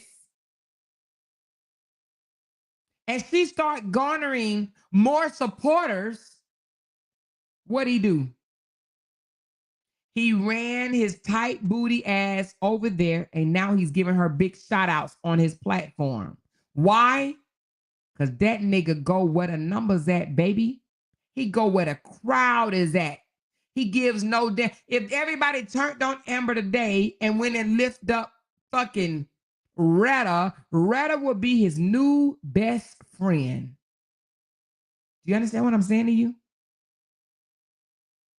Do you understand what I'm saying to you? He is an opportunist. He is a fair weather dude. He goes where the crowd is at because he knows he don't bring the crowd. He ain't it. He's not it. His brother ain't it. Whatever content creator has the most supporters in their life is where he going. And the only reason why he's hanging on to D-Ham, lying to him, telling him shit like, yeah, man, yeah, Dwight be looking at you, man. Dwight be tuning in. Got that damn nigga fool. Like he top notch. And I wish D-Ham say one more thing about me. Y'all, I promise y'all this. Let me tell y'all something. I'm gonna tell y'all something. Come closer, come closer. D-Ham got one more time to put my name in his mouth, and I'm going to spill the beans on what I know about him and his motherfucking wife and his financial situation. And I mean that on God. Okay? One more fucking time, I'm going to release receipts on that bitch ass nigga. You hear me? One more time. Now, all I'm going to say is he's been warned. I'm sick of his shit. One more time, and I'm going to open up a can of whoop ass on D-Ham, and I'm going to embarrass your motherfucking ass on the internet, period, because I'm sick of you, you fucking follower. Okay? Now, let's get back to what I was saying. Let's get back to what I was saying. The reason why he tries to manipulate D-Ham is so he won't look like the only messy ass man in this shit. Now, mark my word when I tell you that. He wants D-Ham in it because he don't want to feel like the bitch that he is. And that is why he won't let D-Ham just be D-Ham. D-Ham, you being played, bro. Kevin don't give no fucks about you. He just don't want to be the only man in it. He want another man in it, and he knows you a sucker. So he wants you to stick around and be in it, so he won't be the only man in this shit. Period. How you not see that? How do you not see it? He's using you because of your gender, not because you're sound mind. He wants you to continue to talk about the story so people can't come back and say, oh, you the only man caught up in this messy ass chatter back and forth, tearing other women down shit. You don't see Big Cheese out here dogging out other women. And I don't even know the other men's name, but I know there's other men in it, that's out there or whatever. But they don't be talking about other women. They talk about other shit. They ain't dragging women the way D-Ham is, the way the fucking life coach is. They're not doing that.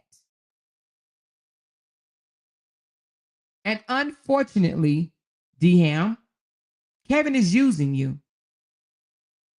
He's using you. You're being used. He's telling you that Dwight listens to you because he knows that's going to excite you and get you a hard on and keep you out here talking bullshit. Do you really think Dwight is checking for you? Do you really think he is? Do you really think he is? And even if he is, you dumb. That means you a whole clout chaser. You think Dwight gonna take you somewhere? Oh, Kevin said Dwight listened to me, and that's why I haven't left the saga yet. Really? Really? He's using you. He's making a fool out of you. You a whole married man that gave Felicia news to another man. Yeah, you didn't think I knew that, dude, did you? But you did. But you did. But I could say more, but I'm not right now. But I just might, nigga. I just might. He's being used. He's very much being used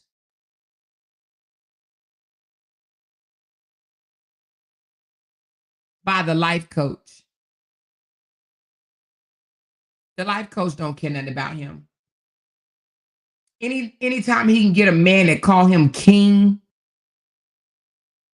when he should be saying queen, he's going to keep him around because he needs that to feed his narcissistic ego. You got a whole nother man that's older than him calling him a fucking king.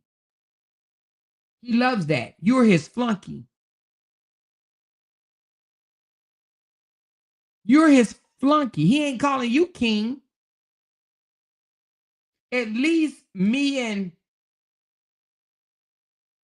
other women that I jail with, we call each other queens. We call each other queens. He don't call you a king because he don't look at you as a king, but you calling him a king, running up behind him like Robert running up behind all them celebrities. That's how you look.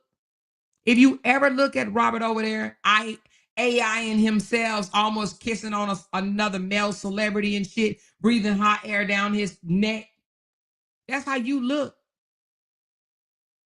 Calling this life coach a king. That's how you look.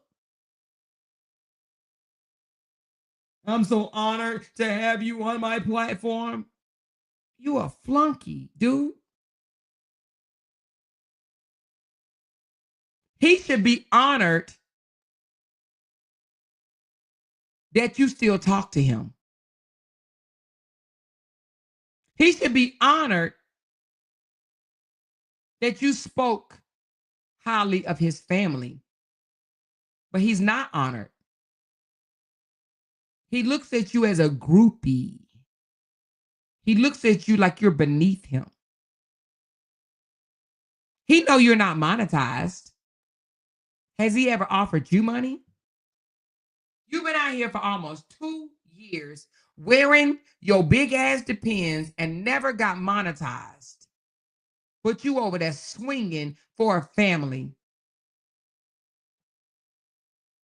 and talking down on people that ain't done shit to you that you ain't did. Nigga, you came after me.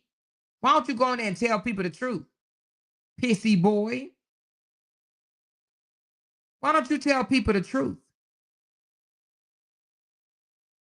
Talking about what I did to your daughter. I didn't do shit to your daughter. I showed you and your soon to be ex-wife parenting skills. That's what I did. I revealed you and your soon to be ex-wife parenting skills. Y'all so busy in the saga that you ain't keeping up with what your child is doing at home. Ninja. I didn't talk down about your daughter. I talked down about you. About you. Pissy. but you didn't like it. So you tried to flip the narrative too. You tried to flip the narrative to take it off of the real issue. But I'm not going to allow you to do it no more. Ever again in your life. Ever.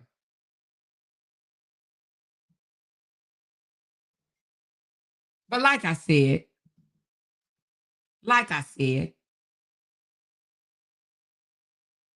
this joker is using DM. The life coach is. Because he doesn't want to be the only man out here fighting continuously with a group of women. Now, I don't know what Callie and Kevin is fighting about now because I thought they kumbaya'd and kissed about 2 weeks ago or whatever. Shook hands, you know what I mean?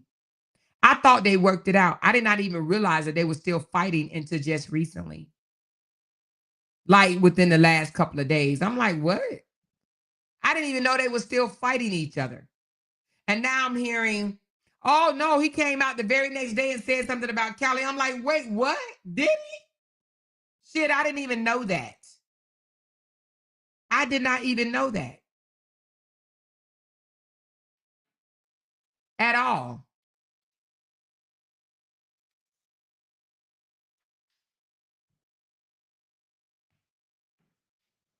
But that tells me if they are still fighting, it's because he wants to fight. You know, some people just love to cat fight. You know what I'm saying? They just love to cat fight. And that's what he's doing. If he's still fighting with Callie, it's because he wants it. Because he knows that he's not relevant if him and Callie's not fighting. And if he's not out here pretending to adore someone. Oh my God, you saved my life. What? Be quiet. Why your life wasn't saved last year? Callie said, we ain't fighting, he fighting. Because he wanted an apology from me, so I heard. Oh, is that what he mad at you for? Because he wants an apology from you? Where these old soft ass, say sorry to me ass niggas come from? What man needs an apology? What is it gonna do? Give him a hard on? Can you say you sorry? Don't that sound so 3-year-oldish? Grown people understand, hey, if we're not beefing no more, we're not beefing no more. What the fuck you need? I'm sorry for. That's so woman shit. We be up here, when women get into it with their spouse, they want their spouse to apologize. Rarely ever do the man ask his wife, oh, you owe me an apology. And if they do, they in their damn feelings. You owe me an apology. Most of the time, you just give them a little ass and they done forgot all about it. But for this man saying he wants an apology, you owe me a whole apology. You need to apologize to me because it's going to make me feel better. What?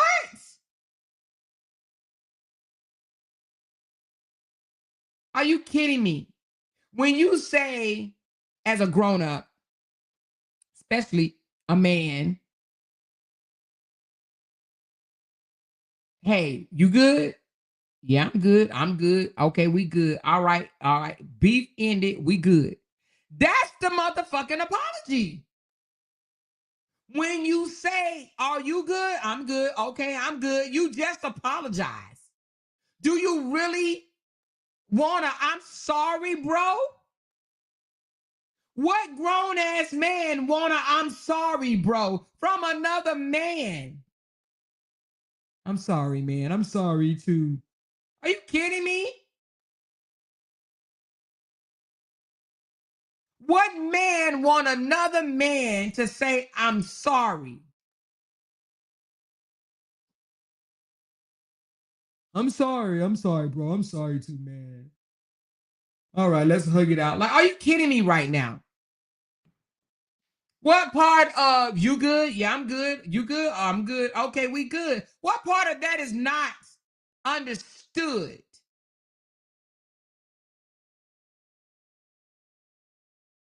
As grown-ups, you handle yourselves differently than when you was 3 years old. Now, women, because we still mushy and shit, we may do something like that. But men have an understanding. If you good, he good, and y'all good, what the fuck do your fucking ass need an apology for? I'm so sorry. I'm sorry too. I won't do it no more. I won't do it no more either. I really love you. I really love you too.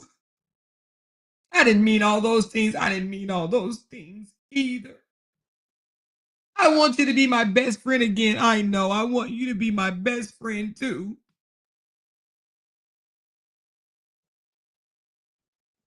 Can you promise you'll never hurt my feelings again? I promise.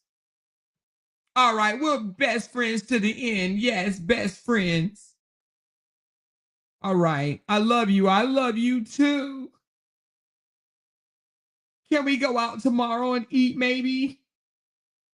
Dress up alike and eat cotton candy in the fair? Yeah, I think that would be a great idea. Okay, I'll meet you at 7. All right. Can we make it 6:30? Yeah, I'll be there. I will too. Can you wear red? Yes, I'll have on red. Okay, bye, bye. Are you kidding me right now? Are you effing kidding me? Next, it'll be like, I really want our wives to get together and, maybe come together and do a post together, you think? Yeah, I'll get my girl that you talked about like a dog. I'll have her come do a post with your girl and we can all just kumbaya. What are you doing for Christmas? Well, I was about to ask you the same. Yeah, I think we should visit each other for Christmas. I think that would be a great idea. What about before Christmas, like Thanksgiving or Easter or some shit? Yeah, I think that would be a great idea. Like, what do you want? What did you expect?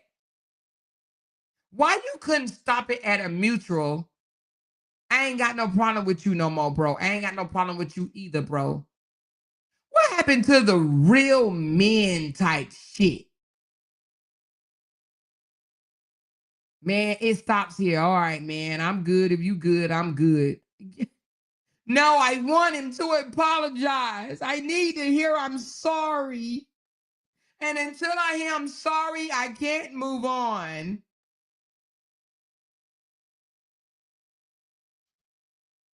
I don't get it at all. I don't get it. It be some of us women that don't even need an apology. Like me, I don't need no apology. You don't have to apologize to me. As long as we agree mutually that we're moving on, that I ain't got a problem with you, you ain't got a problem with me, you don't even need to say I'm sorry or more I'm sorry. You don't even have to say that. I'll say it to you, but I don't need it back. If I get it back, that's fine, but I'm not gonna keep dragging you because you don't say I'm sorry. That's ooh, I almost said the word. That's coochie shit.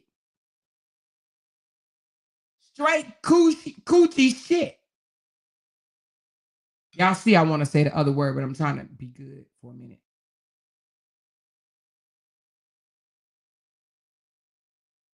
She said, y'all, we don't want to hear what Kevin is doing on his panel right now. We don't care. Exactly. Who's coming back telling us what he's doing on his panel? Because I gives no damn. Who? Who is coming back with that? Who? I don't see it, whoever it is. They must have me blocked. Because I don't see it.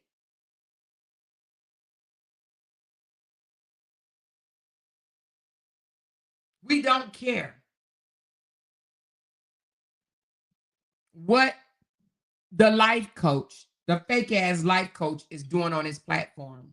It serves us no good. It's probably crying, telling more lies, manipulating, gaslighting, and just spearing off his narcissistic behaviors. Period. I can't think of anything else. That's all he's doing, is trying to twist the narrative. He blows where the wind, and his feelings are torn. I'm not even going to say hurt. I'm going to say they ripped out his soul for people who once supported his family in my chat, listening to my voice. It pains him. He probably have hemorrhoids for shitting so hard, looking at you guys over in my chat. It bothers him. It bothers him. He think there's some type of competition. Why would you even be in a competition with a woman? Seriously. Who are you? People see through your bullshit. They see your manipulation. You're worse than your brother. They see it. Your mask is coming off. And you're mad about it. You're mad because other people can see what I've been seeing for almost 2 years. I've been knew this man was a manipulator. Kevin knows that I know that he's full of shit. Kevin knows that I don't respect him. That bothered him. At the end of the kumbaya, he's like, oh, you're so intelligent and I respect you so much. He said that shit to me. You think I said that to him? Hell no, because I don't respect him. I don't. Y'all see him differently than I see him. I see this nigga as he's miserable inside. He really is, because he wants people to overlook his flaws and see him as this perfect gentleman, family man, right? Now, I ain't gonna take it away from him that about his kids. I do believe that he loves his kids, but he's a player from the Himalaya. He's a player from the MF in Himalaya, period. And he tries to down women every chance he gets. Y'all gonna do this to a black man? How y'all gonna do this to a black man? Or the black man just can't win. He's just like his brother. He's just more polished than his brother. You know, his brother without AI assistance be fucking up some shit. His brother's not as bright. I think Kevin may have read a couple of more books than his brother. His brother is hooked on phonics. And without AI, honey, boo-boo kitty, we just know. Kevin will jump on a panel and speak. His brother ain't jumping on too many panels because he might get backed up in a damn corner.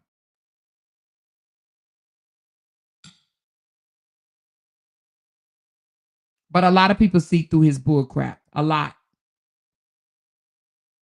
A lot of people see through his bull crap. Now, I didn't see this, but I heard about it. I heard that he got up and showed his whole house. There's nothing wrong with that, right? There's nothing wrong with showing your house. But I heard he did it to try to say, this is what y'all mad at. Who is y'all? Nigga, you live 55 miles from the city. You're supposed to be in a big house in the woods. You're supposed to be in a big house in the woods. This what y'all mad at? Who mad because you live in a big house? You got 25 people living there. It should be bigger. It should be bigger.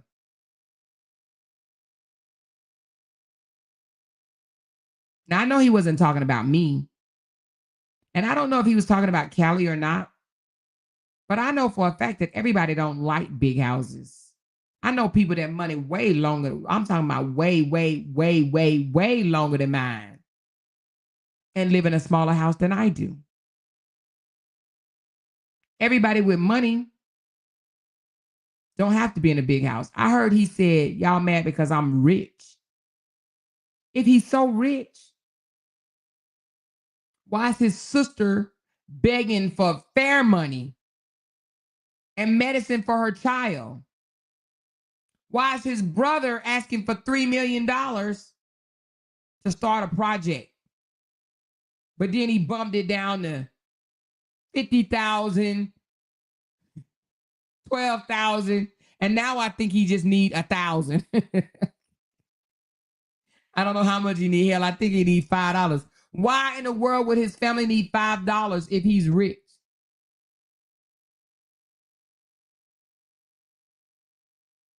Oh, somebody said the house is not that big and it's 800 people that live in there. Damn.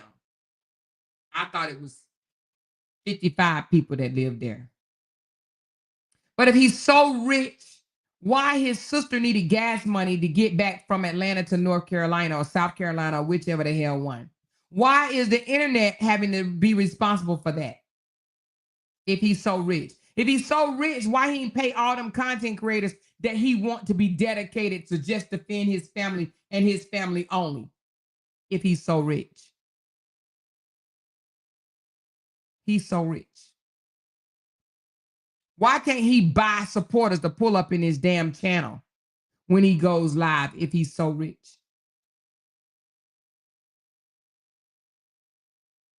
Why? And then he said something about Callie need to be focusing on putting his family or something. He said something about when I die, my kid's gonna have my legacy. What is your legacy? What are these words? What the fuck? What legacy? They killed me with that. Oh, I'm leaving them my legacy. What is your legacy? That you gain 1 million subscribers on social media because you bought a package from some damn body? Huh? What legacy?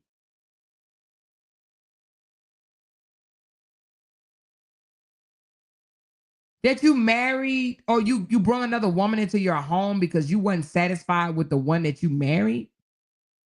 What legacy?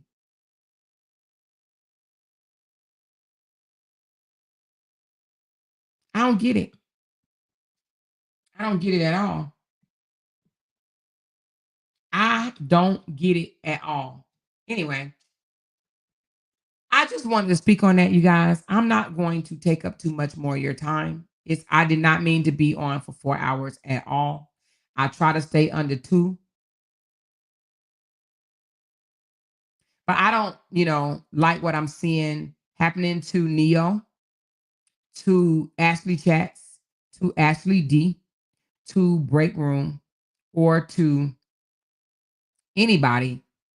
Well, Neo never supported that side, but I don't like seeing what happened to people that once supported his family and no longer support his family. Or I don't know if they no longer support, but you know what I'm saying, solely support or whatever. And now they support me. He think they're all kind of wrong. I'll tell them, you can have them. You can have them. Like, nigga, you act like they was one of your slaves. He act like one of the slaves that got away.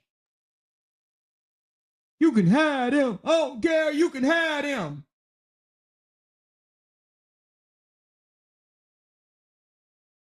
Like, are you kidding me right now? You're crying and whining. I just don't understand how you can like her. What do you see in her? Nigga, the same thing you see in me. That's why you keep my name all up in your damn mouth. If you didn't see shit in me, you wouldn't mention me at all. Now, would you? Now, would you? He's seeing me the same thing they see in me. Period. He's just mad because he wasn't successful along with that lion ass coward. Wasn't successful in trying to smear me, bring me down, tear me down, throw me under the rug, damage my reputation. You can't damage my reputation. You want to know why? I built this shit. I'm the only one that can damage my reputation, just like you. You're the only one that can damage yours, and you have. And you have.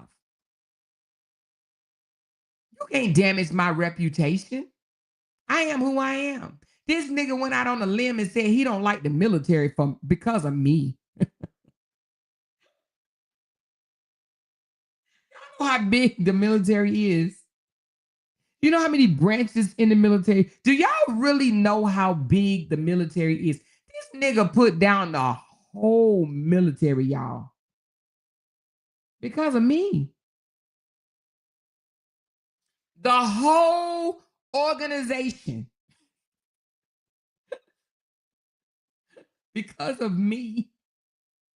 That's just like if I said I don't like peacocks no more. Peacocks are punk ass animals because of him. He put down the whole organization of the military because of me.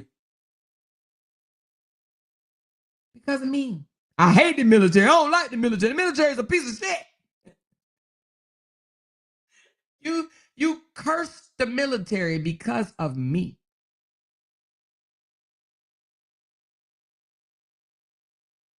And then when people come after his ass, he's like, oh, it's not because of the military. It's not because of a war. It's because, the military has never been no good. Da, da, da, da, da. Nigga, you breathing right now because of the motherfucking military. You're able to talk on your channel right now because of the military. You living in the house that you live in right now because of the motherfucking military. Are you kidding me right now? You're free right now because of the military. But you got the nerve to curse the military because of me?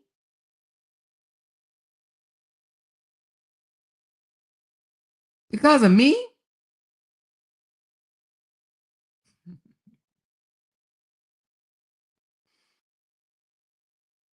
You got to be more careful. This ninja hates me so much. And he doesn't hate me because of anything I said or did. He hates me simply because he couldn't beat me. He's such a gaslighter and manipulator, and he's been able to manipulate so many people for so long. He thought that he can turn everybody against Amor, and it didn't work. And he's mad. Period. He's mad. He's mad because people saw him for who he really is. He can't turn nobody against me. Eventually, people are going to come find out who I am. Who I am.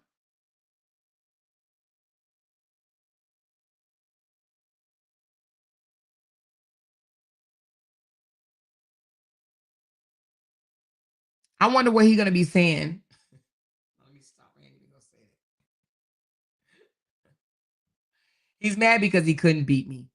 He's mad because he asked Brianna to team up with him and take me down, and she didn't do it because she got sense. And she couldn't do it anyway, even if she wanted to. She can't. He can't. Because he couldn't do it by himself. So he's like, hey, Brianna, can you help me? Then he went and asked a whole bunch of other content creators. The only thing they can do is call me names that I laugh at because it's hilarious. Then when he realized, damn, I can't even call her these names because hell, calling her these names is like talking about my own mama, and she pointed it out. So I can't even call her what I really want to call her. So I'll have other people call her that. And it still didn't bother me. My channel still continued to grow. I still continue to make money, and I still didn't shut my big ass mouth.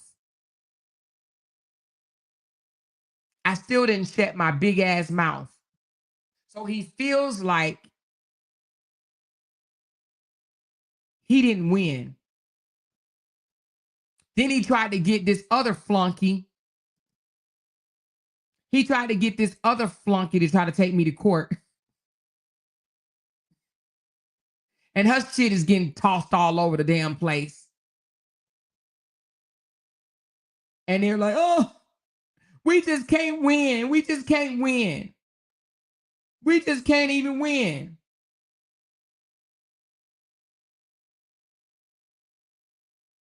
We just can't win. I just don't know what to do. We can't win.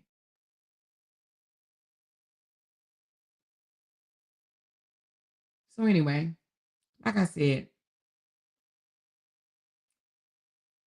let's stick to the original issue. If you even going to speak on it, don't let them veer you away from the original issue. Don't let the lion ass coward get you off the original issue. The issue was she wanted to control our panel. She wanted us to talk about what she wanted us to talk about. But when she realized she don't run shit, she ran over there and she cursed us. She called us out of our names and said F Amora. And that's why Amora threw her to the motherfucking wolves. Period. Don't allow them to get away from the original issue. All that other bullshit is lies. Okay? Lies. And I will not allow her to continue to dispute those lies. Show facts. You can't facts, shut the fuck up. If you can't show facts, receipts of what you're saying, shut the fuck up. You're irrelevant. You are a manipulator. You're trying to change the narrative and it's not going to work. Okay? Period. It's not going to work. We don't care that you are with who you need to be with. You deserve them. They deserve you. Live happily ever after. We don't care. Stop spreading the narrative that we mad because you over there. Honey, you fit well, baby. You look good over there. You sound good over there because you sound just like them. Your heart is just like theirs, baby. Just like theirs. Just like theirs. We ain't mad at you at all. So stop fooling yourself. You're going to bed every night lying to yourself, thinking that we mad at you, that we jealous of you. Baby, we saw last night that there ain't a motherfucking thing for us to be jealous of, baby. Not one. Not one. We ain't mad at you at all. So stop tricking yourself. You fooling yourself, boo. You fooling yourself. You know you need my name in your mouth to get a crowd over there. Because without mentioning my name, boo. Without mentioning me, you get nothing. You can't compete against me ever in your life. You're not on my level. You haven't walked in my shoes. You haven't done what I've done. You're not me. You don't think like me. You don't act like me. Your heart is not like mine. You can never be me. I would never do some of the grimy ass shit that you do. Ever. Ever. You're a whole liar ass coward is what you are. I have no respect for you whatsoever. At all. Now, I told y'all, wait a week or two, and there will be another lie floating around here. Now, I want you guys to just sit back, relax, with your ears open. Okay? There will be another lie with no damn receipts whatsoever, but they will spew out another lie because that's what they have to do to keep people engaged. There will be another lie. Trust me. There will be another lie. But eventually, and I want you to trust me on this one too, eventually, people are going to realize why she lying so goddamn much. I was in that live. I heard her. She didn't say that. And one by one, they're going to start talking to each other on the back end saying, wait a minute, she's lying. Why? Why does she keep doing this? And you best to believe, mark my word, baby, after a while, some of those people are going to stop listening to the motherfucking lies. Okay? Now, you know they say, when you tell one lie, you got to tell another one, and another one, and then another one, and then another one, and then another one. Sit back and relax. Now, I can't tell no other content creators what to do. I can't. But what I will say, and this ain't no directive, make them stand on the original issue. Stop entertaining this fake ass narrative that they're putting out there. It's fake. It's fake. Every time, if you're going to speak on them and they want to take it to the fake narrative, put it back to the original issue. Make them stand on the original reason that all of this shit popped off.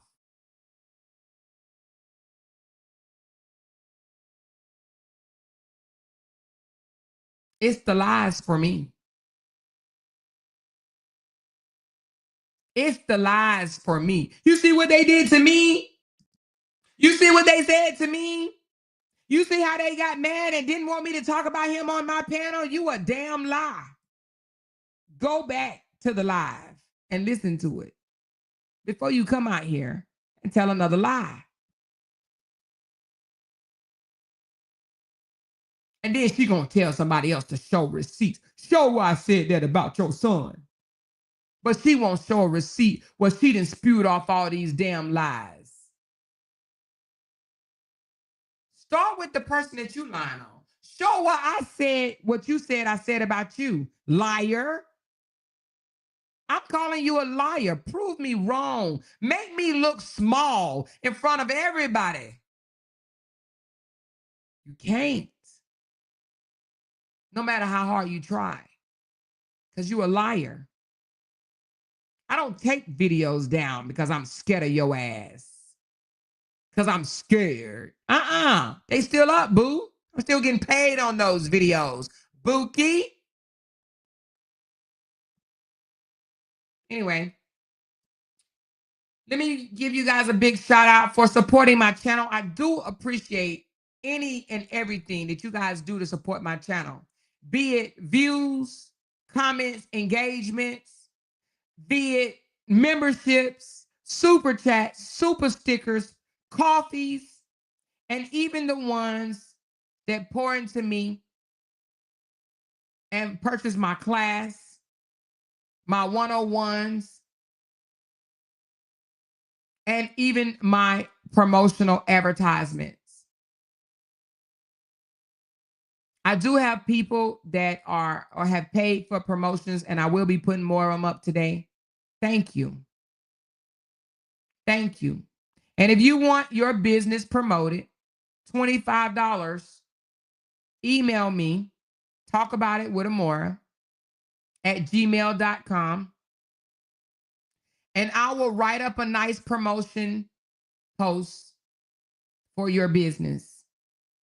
Now, some people are choosing to send me things. They're like, hey, I'll send you this, I'll send you that, and you can do a review on it. I will do that. I got a young lady that's about to send me a candy apple, and I can't wait, baby. I'm going to eat that candy. I'm going to tear it up. She got me. Man, let me tell you, I'm about to post hers when I get off.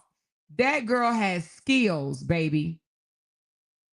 She really do. And I'm going to promote it on my page when I get off here. And honey, I know I better be the first one to get a candy apple. No, I'm just kidding. But I appreciate whatever you guys do. I do. Y'all pour into me. I appreciate it. Y'all pour into our other sisters, and I appreciate that too. You guys support, and I want to support you guys as well. Okay.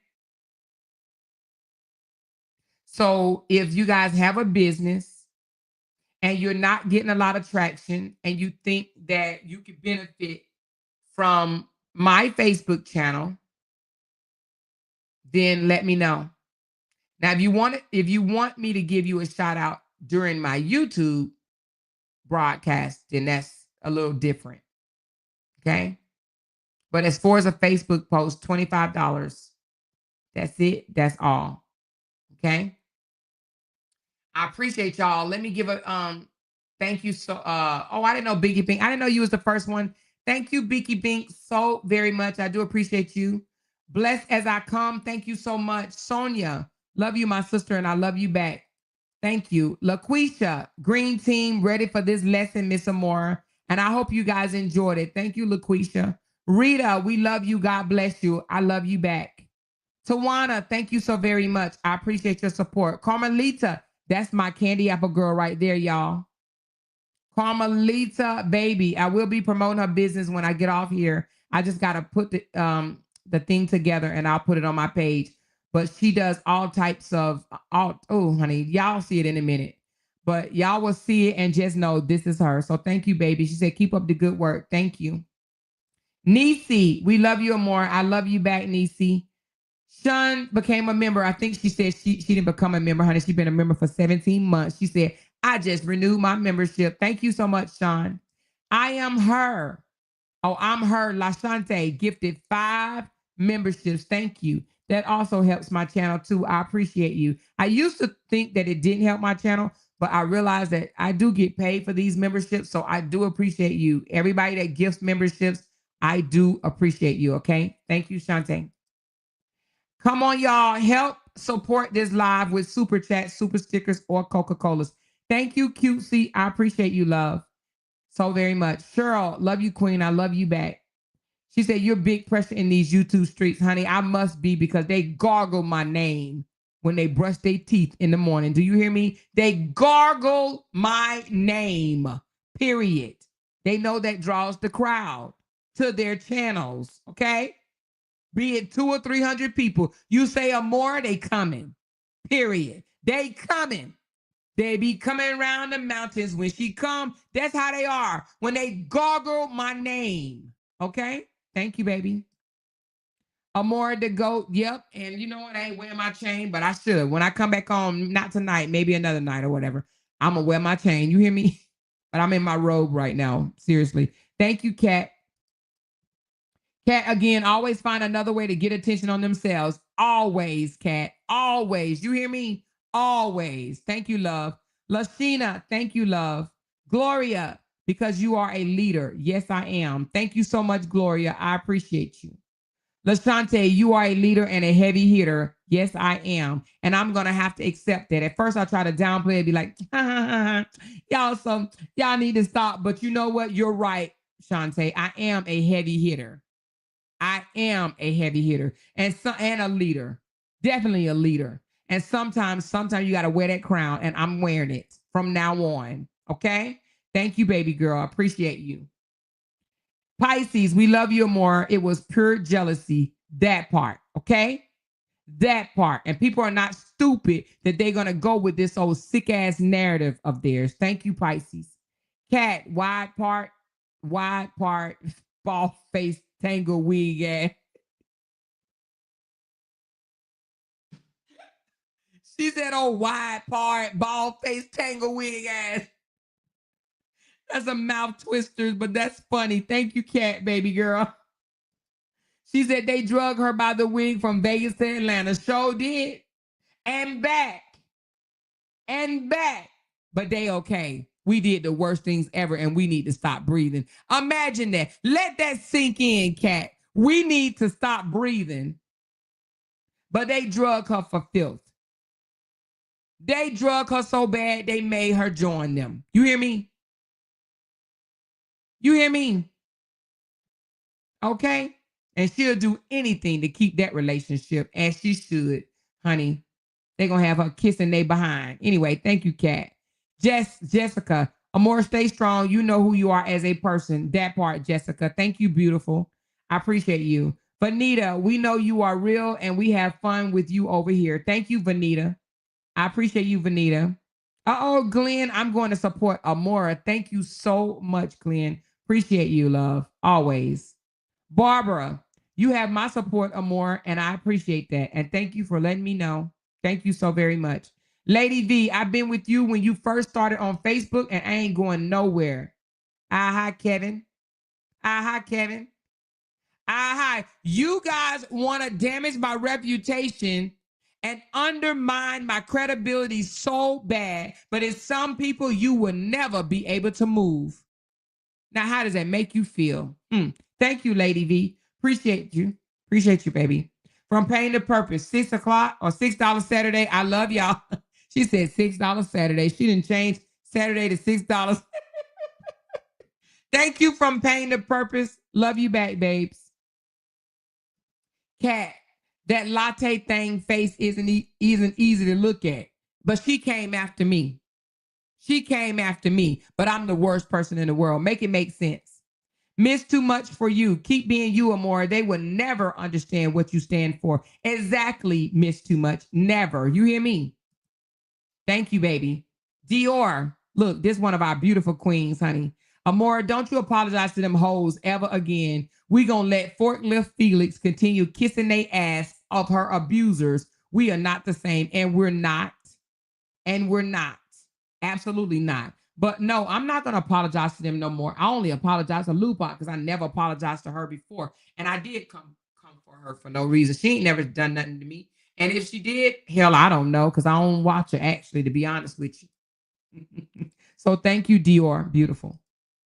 From Pain to Purpose. F these people. You never have to defend your character. God blesses us because of our hearts. The wicked ones are revealed by their inability to grow. God don't bless no mess. So keep receiving your blessings. F their jealous asses. Okay. Thank you from Pain to Purpose. I appreciate you, baby. Bianca, most of them came for you first. That part. For the most part, they are jealous of you and King Jean relationship. That's it. And then gonna say something about that. Like the thing about it is they think that just because you talked about a person, if you call somebody out their name, y'all supposed to hate each other forever. Where they do that at? Where do they do that at? They don't even know the purpose or the meaning of forgiveness. They're like, oh my God, you teamed up with her when she called you buck teeth. Yep. And guess what? And I love Tiffany. I do. Because even though I called her buck teeth, guess what she did? She named herself Bucky. She like, shit, I'm gonna take lemons and make lemonade. What you stop? Nothing. And she still got a husband that loved every inch of her body. Okay? Period. They don't know what forgiveness means. They don't. And they can kiss my grits. So thank you, Bianca. CW Baldwin gifted 5 memberships. Thank you, CW Baldwin. I appreciate you, baby. Appreciate that support.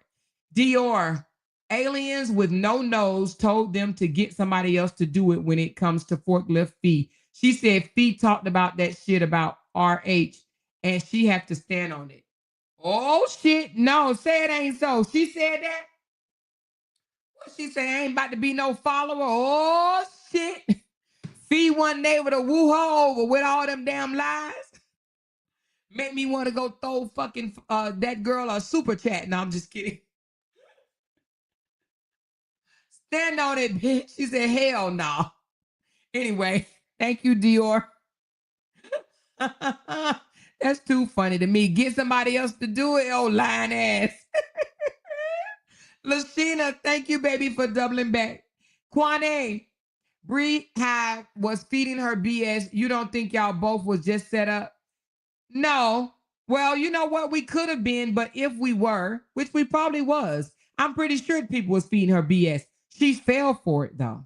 Don't think that they wasn't telling me things. Don't think that they wasn't telling me things about Jeannie. I didn't fall for it, and I'm not going to fall for it. She's weak. She's weak, Kwane. She's weak. And Brehab was in it and still is in it. I don't have no respect for her no more ever in either. She's another non-factor. She's another one that's over there with that God stuff or whatever, using God name in the wrong capacity to spread her lies, to do her bullshit. Because she mad for whatever the God reason it is. So you probably right. She probably did create a fake page and get in her inbox just like she did Amber. You probably right. She probably did do it. Ain't no telling. But whatever she tried didn't work. So how she feel? It didn't work. It didn't work. So how she feel? It's crazy to me. Absolutely crazy. Thank you, Kwane. But you're probably right. Deanne, you better tell the truth and shame the devil. Okay, that part. Thank you, Deanne. Sonia, super chat party. Let's go. Okay, Sonia, thank you, baby. I appreciate you. Margot, thank you, sweetheart. Thank you so very much, baby. Thank you. Tinkers, look at that. Thank you for that super sticker, Tinkers. I appreciate you, love. I really do. Yolanda, thank you, sweetheart. Love you, babes. Appreciate you. Barbara, thank you. Appreciate you. Kat, Amora gonna air all this shit out and is because I'm over it at this point. And is. Thank you, Kat. Melinda, I love it here in the land of intelligent people that can think for themselves. Exactly. All you got to do is take a step back and open your ears and listen. Listen, and you will see who's the manipulator, who's the gaslighter, and who's the liar. Just listen. See if these people put down receipts on anything that they say. They talk all this shit, accuse you of all of this stuff with no receipts. None. Bree Hopkins came out here 50, 11 times talking about, I got all the receipts. I ain't dropped them yet. Because she don't have no receipts. Not on me. Because I live out loud, baby. I'm not ashamed of nothing that I do or say.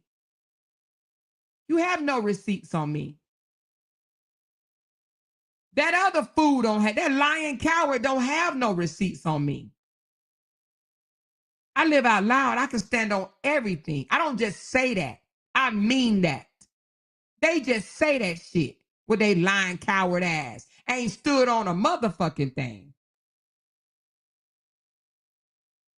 You know? Thank you, Melinda. Thank you, Glenn, for gifting 5. Look at y'all. Oh, my goodness. Look at Glenn gifted 5 memberships. Tinker gifted 5 memberships. And Tinkers came back again and gifted 5 more memberships, baby. I didn't even see y'all doing that. Thank you so very much, Glenn and Tinkers. Y'all are definitely supporting my channel, and I appreciate you guys so much.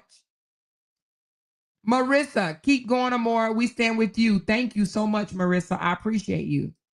Kat, Amora the GOAT, drop the damn mic. Okay, thank you, Kat. Appreciate that love. Des with the T, and another one. Good live, Amora. Thank you so very much, Des. Thank you, baby. And you need to start back blogging, sweetie. I know it was stressing you out, but I be forgetting to call you out sometime too, Des. So I apologize. But you know, I ain't got nothing but love for you, baby. Nothing but love for you. And if you need help, you know I'm here. You know I'm here. Hit me up. Love you, girl. That MF, thank you so very much. I appreciate you, baby. Sandra, forever in support. I love you more. Thank you, Sandra. Thank you so much. I do appreciate that. Denied. Stand in your truth always and always will. And always will. That's the only way I can really, really sleep good at night is standing in my truth. If I made a mistake, I made a mistake. Call me on it and I will admit it. If I did it, I will admit it because I'm human, baby. But if I didn't do it, I'm going to stand in that shit too. You ain't going to get to lie on me and get away with it. Not happening. Not happening. If I did it, I'll own it. If I didn't do it, bitch, you a liar, is what I'm going to say. You a liar. You are a liar. And you the one got to deal with that at the end of the day. You the one got to deal with that at the end of the day. Not me. Thank you, Denied. I appreciate you, love. Renita, thank you, love. Thank you so very much for the support. Brown Shorty from Brooklyn. Thank you, baby. She said, I've been here since day one and I ain't going nowhere from Facebook to YouTube. You rocking and I'm rolling. Love you, Captain Davis Johnson. I love me some Brown Shorty, y'all. She young and she still shows up. Thank you, Brown Shorty. I appreciate you, love.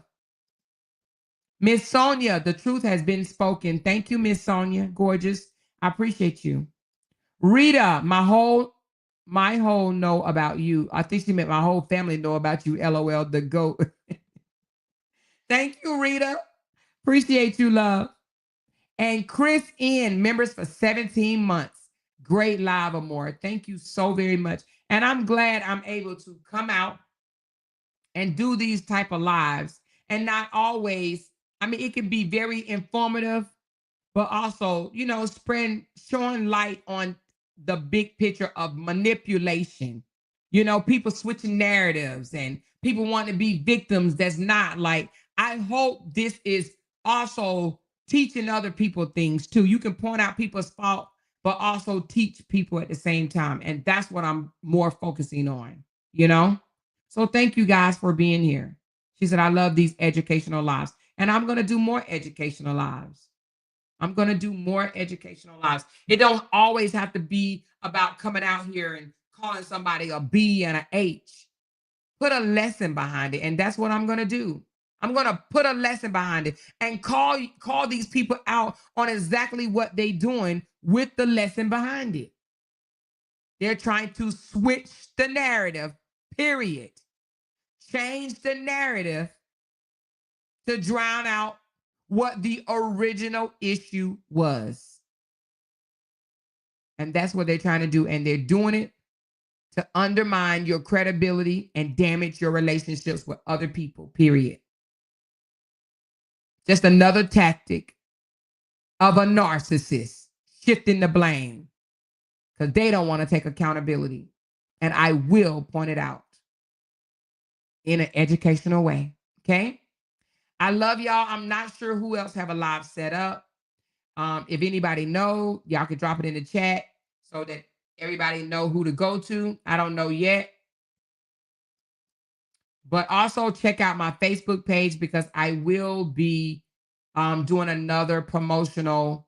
I did two so far, you guys. I did a jewelry, someone that sells jewelry, and the other one is a tax preparer. So if y'all need somebody to do your taxes this year, she said she can get you some money back too, baby. So anyway, it's my niece. So y'all better run on over there to her. And then Miss Sin Sonia, the one that sings so beautifully. She comes on the panel sometimes and she blesses us with her voice.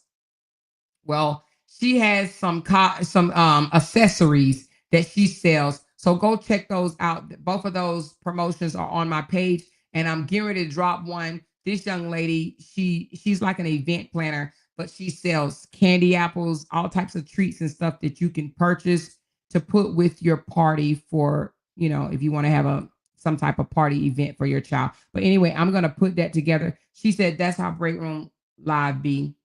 Okay. All right, cool. Anybody's going live? She said, thanks for all the colors in Jeannie's voice. This was what real support looked like. Yes. Yes. Y'all blessed my sister last night. But only thing I was kind of upset with my sister. I'm like, God damn, I done ate 3 bags of popcorn now. Now I ate 3 bags of popcorn. If you don't get the show going. But other than that, I had to listen without eating anything. And I was like, damn, I want something to eat. But I ate 3 bags of popcorn. I couldn't eat anything else. So I went and grabbed a pair. But no, you know, my sister's gonna always bring it forth. She's gonna always put it down. You know what I'm saying? So, but no, you guys came through. Y'all blessed her tremendously, you know. She said Denise is live. We can all support after this live. Okay. Does everybody have the link to Denise live?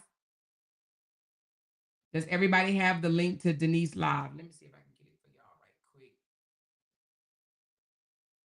She said, I stay snacking when you live. Girl, I had ran out of snacks, baby. I'm like, I ain't got no more popcorn.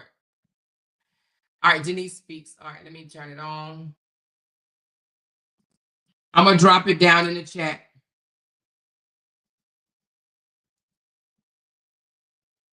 All right, there we go. Even if you can't, she got 9 people watching.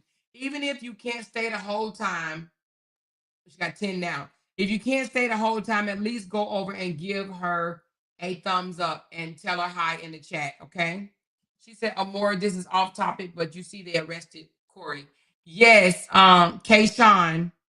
I know y'all was asleep last night when y'all got off the live with Jenny because she put it on the floor. But I spoke of it last night. If you guys can go back and when you have time and listen to my live from last night about the flight attendant, you will see toward the end I spoke of Corey being arrested and in custody until the 21st. Okay, he goes to court on the 21st. This is the link right here to my live from last night. If y'all listen throughout the whole live, at the very end, you will see that I did speak on Corey. He turned himself in apparently. I mean, if the FBI, you could tell he ain't got no money because if he had money, he ain't no way he would have turned himself in. I'd still be over in Dubai. You hear me? I ain't going to jail for nobody. Nobody. Anyway, I love y'all. Hit that thumbs up button on the way out. And I dropped Denise's link. And even if you don't stay the entire time, you know, because I can't tell y'all what to do, at least give her a shout out, you know, go in there and speak to her and hit the thumbs up button, you guys. Okay. All right. I love y'all. Thank y'all so very much. And I'll talk to y'all later. Bye. Because they can't make $1 without mentioning down one of our names. Jay! She kept talking about We that got these family. hoes over there. She kept talking about that family. She kept talking Internet about that gangsters. family. She kept talking about that family. She kept talking about that family. That family. She kept talking about that family. Talking about that family. These motherfuckers don't be want to listen. Because they can't make $1 without mentioning down one of our